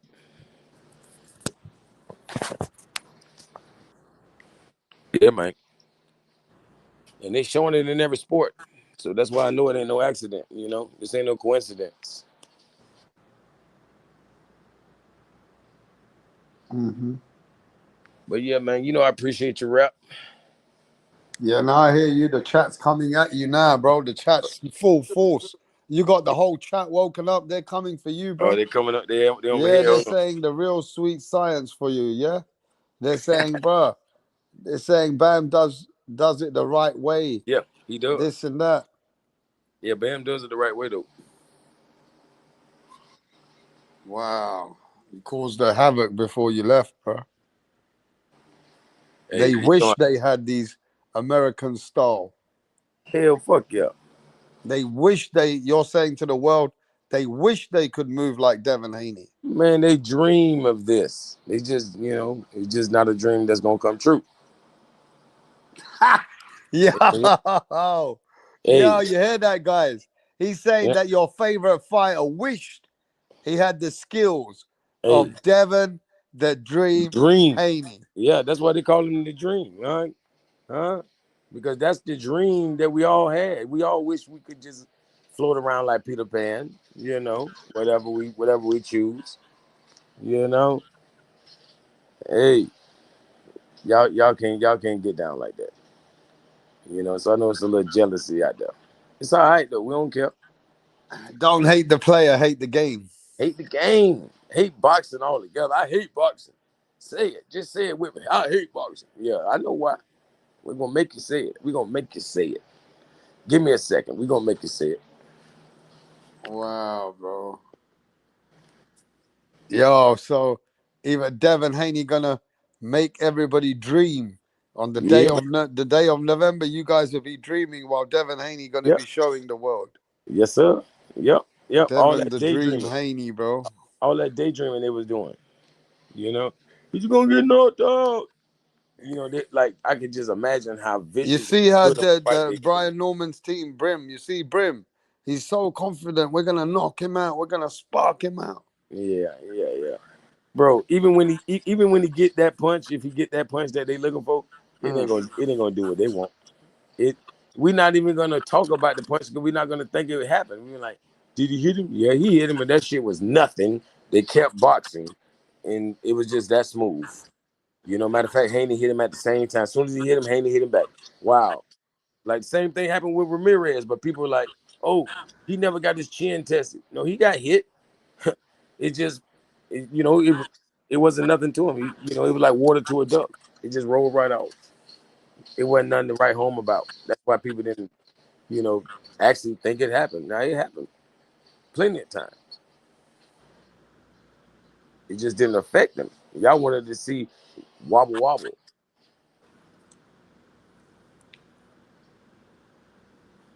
It ain't happening, buddy. But like this guy's so dangerous, Haney not gonna let him really land shit. That man ain't finna land shit. He ain't gonna land shit. Hell no. Like, Devin Haney gonna make sure he fucking punches the air all night. Is it D Calico? hell yeah, that motherfucker gonna be. He might jump out the ropes on one of them times. I ain't lying. Like I can see him bouncing off the ropes and shit. Like it's gonna be crazy, man. He ain't never seen no skills like this. Ask Regis Progress, motherfucker. That shit is different when you get in the ring with this man. That speed is gonna be a hell of a problem. Like, you can't tell me Ramirez, you couldn't have told him before the fight, you're not gonna get shit off on Haney. You couldn't have told him that. It wouldn't have changed nothing. He still wouldn't have got shit off. Because he just couldn't. It's impossible for him. It was impossible for him. You know? So if Haney controlled the distance, we already know what it is. We know it don't matter. Oh, he got the same reach. How you gonna control distance? You're gonna find out, motherfucker. You're gonna find out. Like, come on, man. If he just copies some of the styles that he's beaten, he can beat Norman. You know what I mean? He's fought opponents and beaten them, and those opponents have more skills than Brian Norman Jr. possesses. I don't know what they're talking about. Oh, they're not big ass. Yeah, understand that. He's not skilled ass. So it's not even the same type of threat. If he had those skills alongside his power, we are in fucking trouble. It would be a nightmare. If he had that, it would be a no contest. That's yeah. If Brian Norman Jr. had Loma skills, that's if he had Loma skills, I can't figure out this fight. But I'll say this: if Devin Haney fights like he fought Ramirez, Brian Ramirez can definitely win. How? Because Devin Haney, when he fought Ramirez, is the worst Devin Haney ever, except the time he got. You know why? You know why? Because Ramirez wasn't able to take an extra step or two. He didn't have that ability. He was like stuck in the mud. The way Devin fought was bad too, bro. And guess what? But if he fights like that, Jay, Brian Norman might not touch him the whole night. Mm-hmm.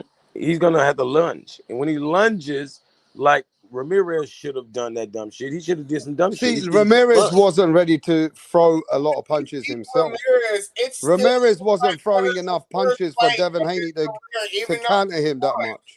When he beat Ramirez, it still looked like one of his worst fights, even though we all know he won that fight. No, but what I'm saying is he can win the same way against Brian Norman. That was the narrative the day after. Horrible, and it won't do good for his resume. Like, winning like that would still be bad for him. Now, what they got to say is that Norman Jr., they'll say he can't cut off the ring.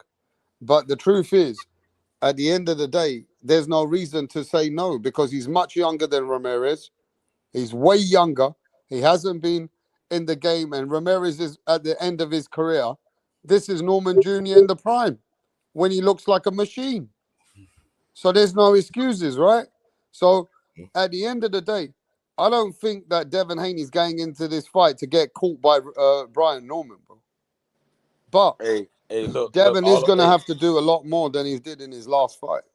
All of a sudden, Ramirez got the worst feet in boxing. I thought Progress had it. I thought everybody he fought had it. God damn. I thought Progress was just small, like was just size wise too small for him. But like, I don't know. I didn't like, because I watched Progress box before that. I didn't think he was bad at boxing in general. Man, he was a killer. He was a killer. I like, it's just that like the size thing is the thing that I think Devin had on him for me, and that one. I mean that wouldn't have mattered if Devin didn't have the skills. True. Because I'm telling you, he was up against a real killer. Like Regis Progress's knockout ratio was higher than Brian Norman's, and he fought way better competition. Yeah. I'll say if Devin Haney fights at his best, I think he could outpoint Brian Norman. That's the point. That's the point. But if Brian Norman, like, I can see Brian Norman dropping Devin Haney. I can see Brian Norman getting dropped. Yeah, I can see Brian Norman dropping him too. Did you see the guy who dropped Brian Norman? Nah. Guy got about 6 losses on his record, man. I can see Haney. But I've also, besides the Ryan fight, I've also seen Devin Haney stunned by Jorge Linares, and I think Brian Norman hit harder than that. But bro, he dropped his guard in those last 10 seconds of that round. That was the only reason. he had dropped his guard. He was damn near about to walk away. It was within the last 5 seconds of the last 10 seconds. Yeah, and the only reason he didn't lose that fight because he only had like a couple more rounds to go. But if Brian Norman can get that shot off before like that, like if that shot comes in the 8th round or something, like a Brian Norman, Devin would be in a lot of trouble. Bro, he had his guard down. That's what that happened. I get that, but he learned from that. He learned from that. Like that was Devin at his defensive best when you're saying he got his guard down. I don't think he's necessarily been that good since then. Like I think he learned from that. That's why it never happened. I seriously think that he was at his defensive best with that Philly shell, and like he stopped using that. Hey yo, there's boxing on now in the zone. There's fights going on, guys, on the zone. You know that, right? No, but I don't have the zone either. Okay, there's some boxing going on. I realize that's why Rachel Donner said that she's looking for one of the fights, the winner of one of these fights out here, Vargas versus Hager, and there's another fight going on. There's some fights going on the zone, bro.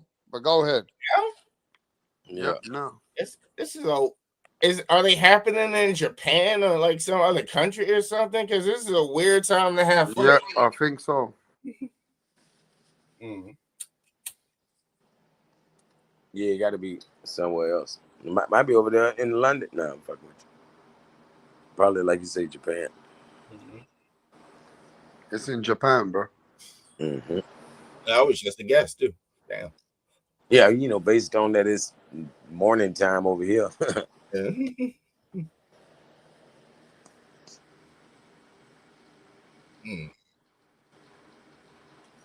Damn, tsunami alerts all on the West Coast. There are. Who is fighting? Taraji versus Sandoval. Karaji. I think they're 122 pounders. Karaji. Tiny man. He's still Karaji. Like how can a grown man be that small? I just would be like, what the fuck? Like, I feel like they should be fighting 16-year-olds. Like, it should be some 16-year-olds out there knocking their ass out. 122 pounds. I know some kids playing football to whoop their ass. Where you spell Karaji?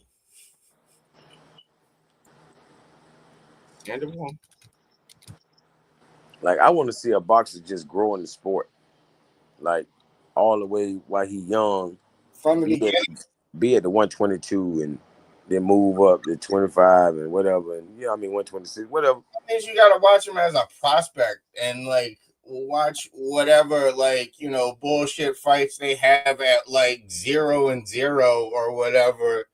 And then, like, watch all their, like, whatever their first 15 fights, which are usually against, like, journeymen and stuff like that, if the promoter is trying to make them someone that'll be a champion or something. Like it just don't seem like nobody good enough to jump out there at 18, at 154, and then every year move up to here heavyweight. You know what I'm saying? Like, motherfucker gonna become a heavyweight, but he's not gonna fight at heavyweight. Yeah. It's crazy. Usually it's like cruiserweights that jump up to heavyweight or whatever. I mean, I want to see people go all the way up. Like how Benavidez is probably going to be a heavyweight one day. Like, I like that. I like seeing somebody that went through all of those divisions. You know what I mean? What weight is Benavidez at now? 175, right? 175. So he has to go to like 190 and then 200. Yeah, but he can do that because he be weighing that on fight night. Yeah. There aren't a lot of. I'm just saying there aren't a lot of super heavyweights anymore. Like, that's what they need. They need to separate the heavyweight division. Like, when people over 240 and shit, Man, that's a whole nother damn division. Yeah, it's at least 250. Yeah, they just always stopped it at heavyweights, and I don't know, probably Tyson and Tyson didn't help that or whatever because he was Like if we around here crying about 4 and 5, 10 pounds, bro, that heavyweight shit is ridiculous. Motherfucker might have 50 pounds more than you. I agree with you, kind of, but it's always just been ingrained to me that once you get to the heavyweight division, that's always just the highest division, and there's no separation of that. Like, Man, that's this should how be a I've super always heavyweight. as a This kid. should be a So, super like, heavyweight. I've always thought about it. Like this should be a super heavyweight division. I've heard the term super heavyweight before, but it's never actually been a real thing. Yeah, Like, know, it's referred to like when you speak of like the Lennox Lewises and the Klitschko's and stuff like that or whatever. But like, it's never really been a thing. Yeah, I mean, just like all these super middleweights and all that kind of stuff. You know what I mean? Yeah. Yeah, man. They really should though, because it don't make no damn sense. Like, why do we have weight divisions if heavyweight don't matter? You know? This is the highest one, I guess. Gladiators. Because I ain't gonna lie, Deontay ain't had no business in the ring with Tyson Fury. You know, 220 pounds versus 275 pounds. Shit, hell no. Like, nah. Only in heavyweight. That's But the if only you way take possible. away that fight, does Deontay Wilder have legacy fights? It don't matter. Like he would have never been in the top 10 or all time or anything like that. But his power would have always reigned number one if he would have just, did it. I wouldn't say number one because there was a guy by the name of Tyson who I think was more powerful, but maybe number 2 or 3. I mean that's cool. But I'm saying if he wouldn't have fought Tyson Fury, then I think those knockouts would have just kept continuing. It's just always been so brutal that we would have always wondered. But even if he didn't fight Tyson Fury and he eventually fought Usyk, he loses there. I mean, I don't know, man. Like, Usyk is smaller. Like, bro, without Tyson Fury taking away the threat, you know what I mean? I just think I still think Usyk would have outskilled him no matter when they fought. Like, I understand the skill part aspect, but I'm talking about most fighters, most men were scared of him at that time. Especially like professional boxers. These motherfuckers were scared of him. True. But I think that was also because he was like mainly picking opponents who he knew he had like an edge on or whatever as soon as he got that shot in. Put it like this. Let's say he would have fought let's say Usyk would have fought Wilder instead of fighting Anthony Joshua. Anthony Joshua landed some shit that, man, I'm talking about, I can't believe Usyk survived, but he survived. But I'm telling you, it was like by the hell of his chin, because he was damn near knocked out, like in both fights.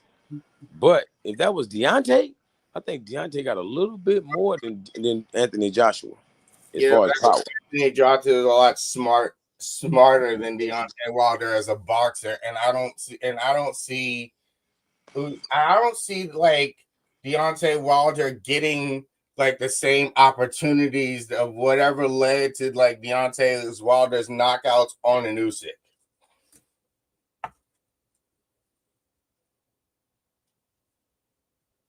Yeah, that's fair.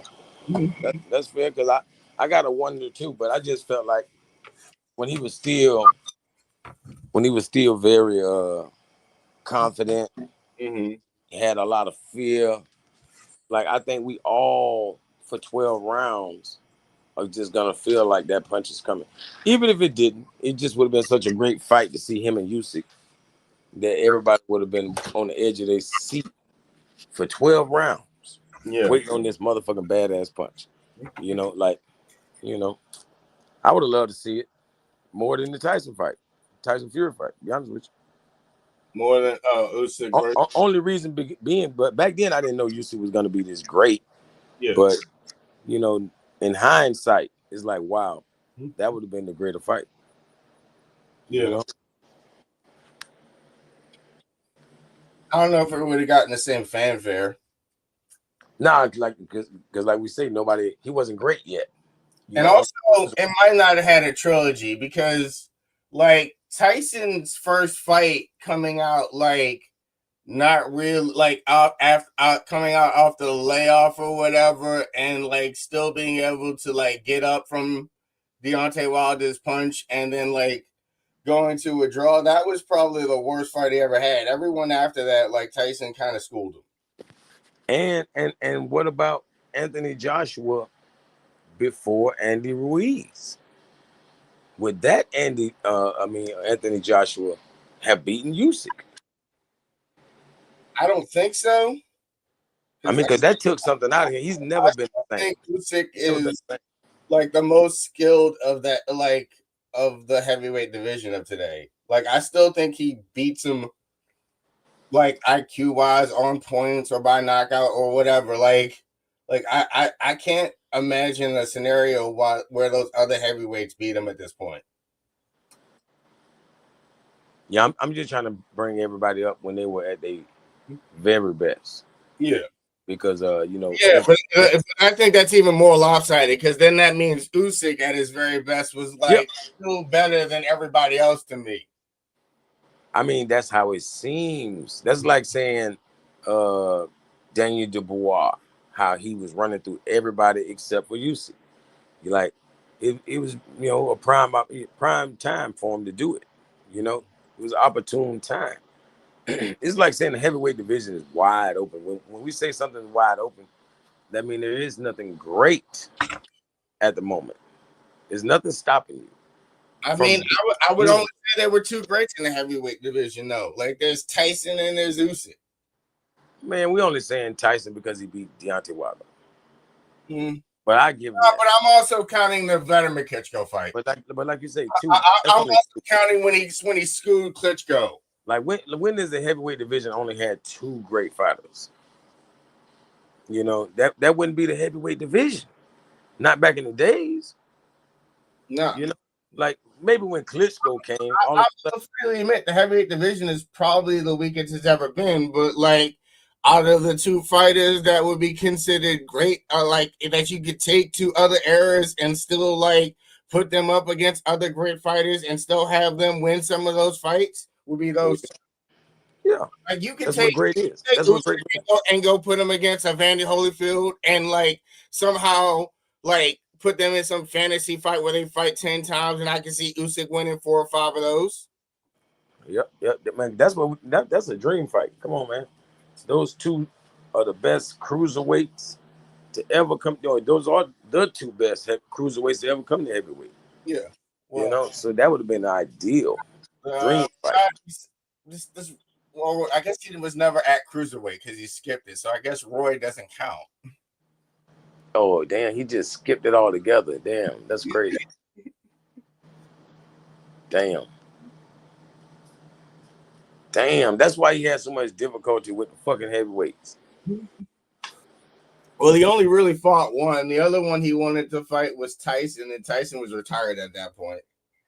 So that's way bigger than what Crawford is doing. Like skipping the division and going up whatever how many pounds. I don't think anyone's ever done that. Been able to like skip a whole division and then go up to the division heavyweight title. That's great.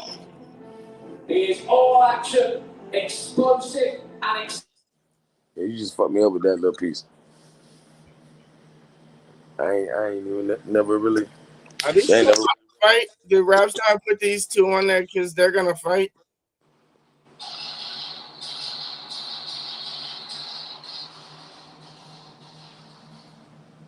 Oh yeah, Prime Holmes. People don't know how good Larry Holmes was. I ain't lying. I think he had the strongest jab. Ridiculously strong.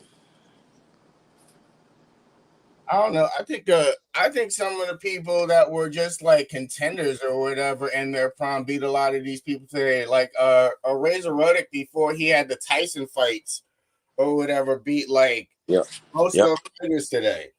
Like imagine Ramon, the one that dropped Lennox Lewis.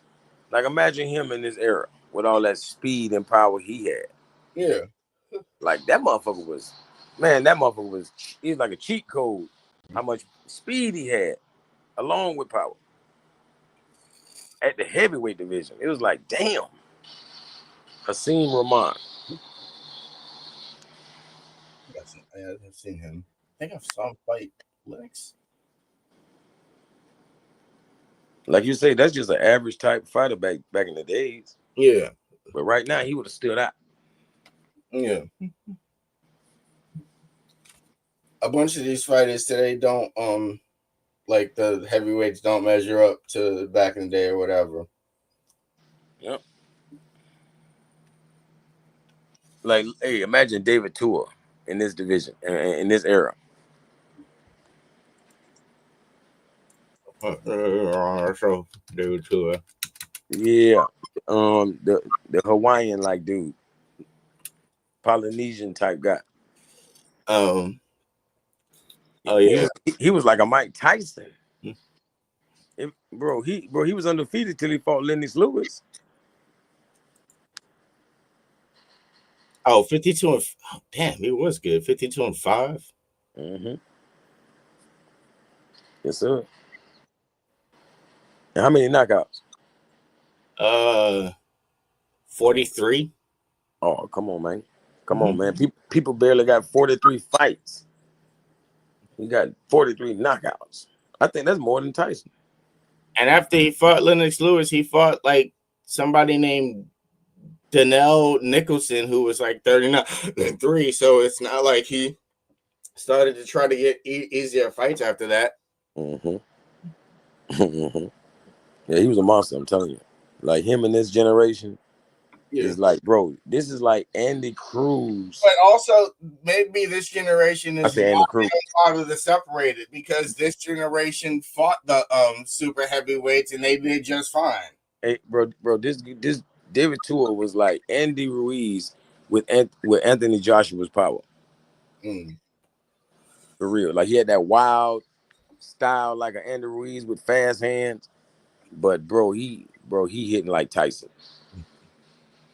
Also, there's probably just not enough people to separate a whole division for that. To just have a whole division of super heavyweights. I mean, there could be, but they don't treat these guys like they're good enough to be professional heavyweights. Well, they could be if they were super heavyweights. Yeah. You know? Because these guys got to get in all this good shape to fight heavyweights. Nah, let them fight super heavyweights. Also might cut careers down too. Like if the super heavyweights fight each other, you might end up only seeing them with like 20 fights. Yeah. They had the shortest career. Yeah. Hey, that's better than them making everybody else's career short. They shortening everybody else's in the smaller weight. Yeah, except when you're a super heavyweight, you usually start off in heavyweight.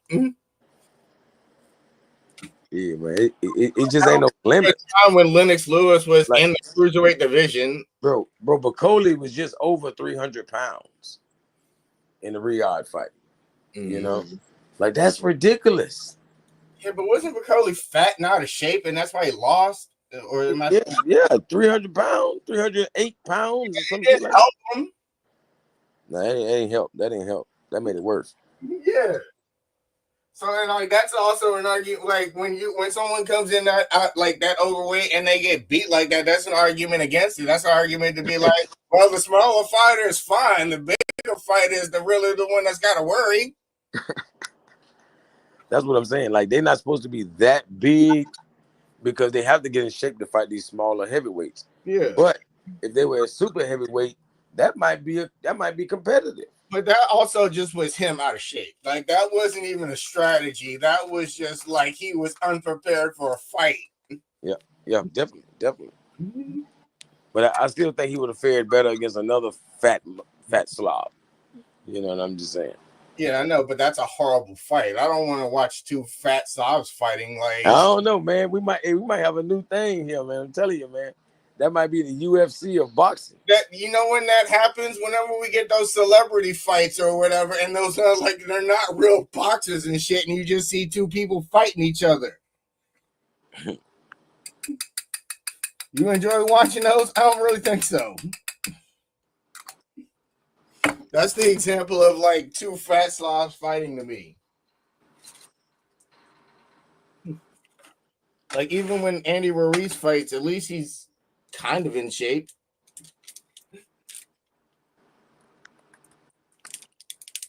No, don't even say that. That's cap. Well, See, Josh the first time because he knocked him. No. See, let me tell you about Ruiz. Before he fights, leading up to the fight, he will put out these AI pictures of him with damn near a six-pack. And then when the fight comes, he looks just like he did the fight before. This motherfucker's never been in shape. But for some reason, when he having camp, he'll post pictures like he is in top shape, bro. That motherfucker's never been in shape. Ever. AI. Straight AI. All right, guys, I'm going to get ready to watch this fight now. We got the fight coming up now with, what's his name? Vargas versus Hagar. Well, shit, that's one of the Vargas brothers? No, it's another Vargas. Mm-hmm. Who Vargas?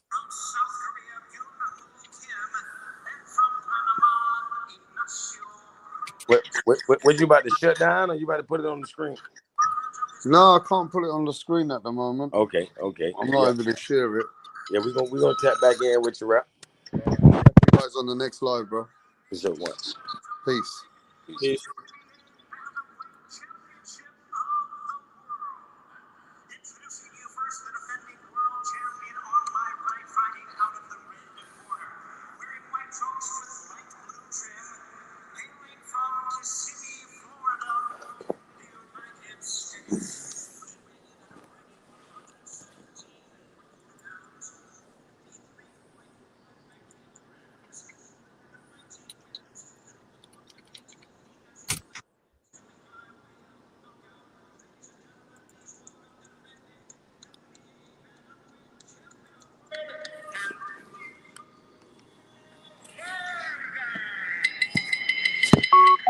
Bluetooth connected. And his opponent across the ring is tonight's challenger, fighting out of the blue corner, wearing burgundy trunks, hailing from Okinawa, Japan. He weighed in at 117 3/4 pounds, or 53.4 kilograms. His record stands at 21 wins, 3 losses, and 2 draws, with 19 big wins coming by way of knockout. Currently ranked the WBA #2 bantamweight world contender. Ladies and gentlemen, please welcome the hard-hitting former WBC flyweight champion of the world, introducing Daigo Higa.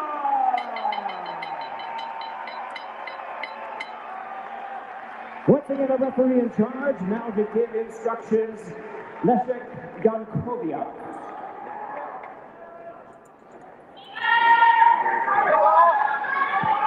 Seeking instructions in dressing room. It's obey my commands at all times, protect yourself at all times. Touch gloves and luck to both of you. Or will it be third time lucky for Daigo Higa as he challenges for this bantamweight title for Antonio Vargas? He received this by way of a technicality. There'll be nothing technicality about this if he gets it tonight, though. Looking to win the WBA strap outright. We expect it to be explosive. We expect both men to go for it. But how, Barry, does it pan out? But the jab's key for Vargas. You know, the tight defense that he's showing here, but making sure that jab, not so much, well, certainly it's a scoring weapon, but how it comes back. If it comes back a little bit slow, a little bit low, that's going to allow Higa, and invite Higa with that right hand over the top. And once he lands that one shot, you know there's a barrage of punches coming back your way, so you'll be accurate, neat with your work, and make sure everything comes back to where it starts from. And for Higa, it's just closing that gap, isn't it? There's constant upper body movement here, just trying to slow down the jab and the right hand there of Vargas, and then find his way in nice and low, sliding the distance and work away in combinations. Vargas will certainly be wary of the power puncher. As I say, he's been put down in his last 2 fights. There is an air to suggest that he's not quite as effective as perhaps he once was, but it's harsh criticism on a man who comes in here on a winning run that has won 6 of his last 7.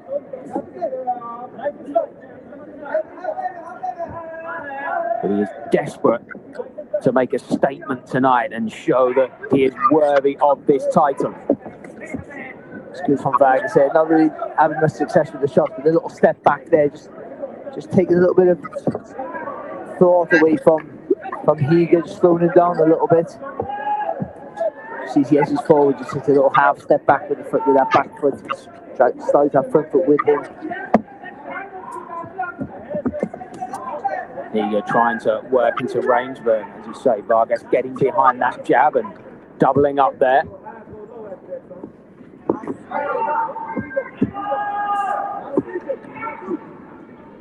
No one's landed with anything yet, that's the truth of it, but I just think the fact that he hasn't been able to start fast as he probably would have liked. That's just something moves with the feet there of Vargas. Just a little bit more of a feeling out process in our second world title fight of the afternoon. Jab though there from Vargas. What Vargas has done, he's done effectively so far.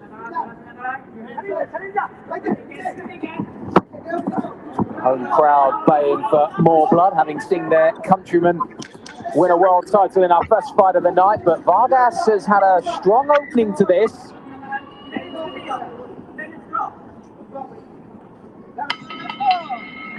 I think Antonio Vargas will be the happier of the two for Daigo Higa. A few puzzles to solve. 赤コーナーチャンピオンアントニオ・バルガス、アメリカ。1996年8月15日生まれの28歳。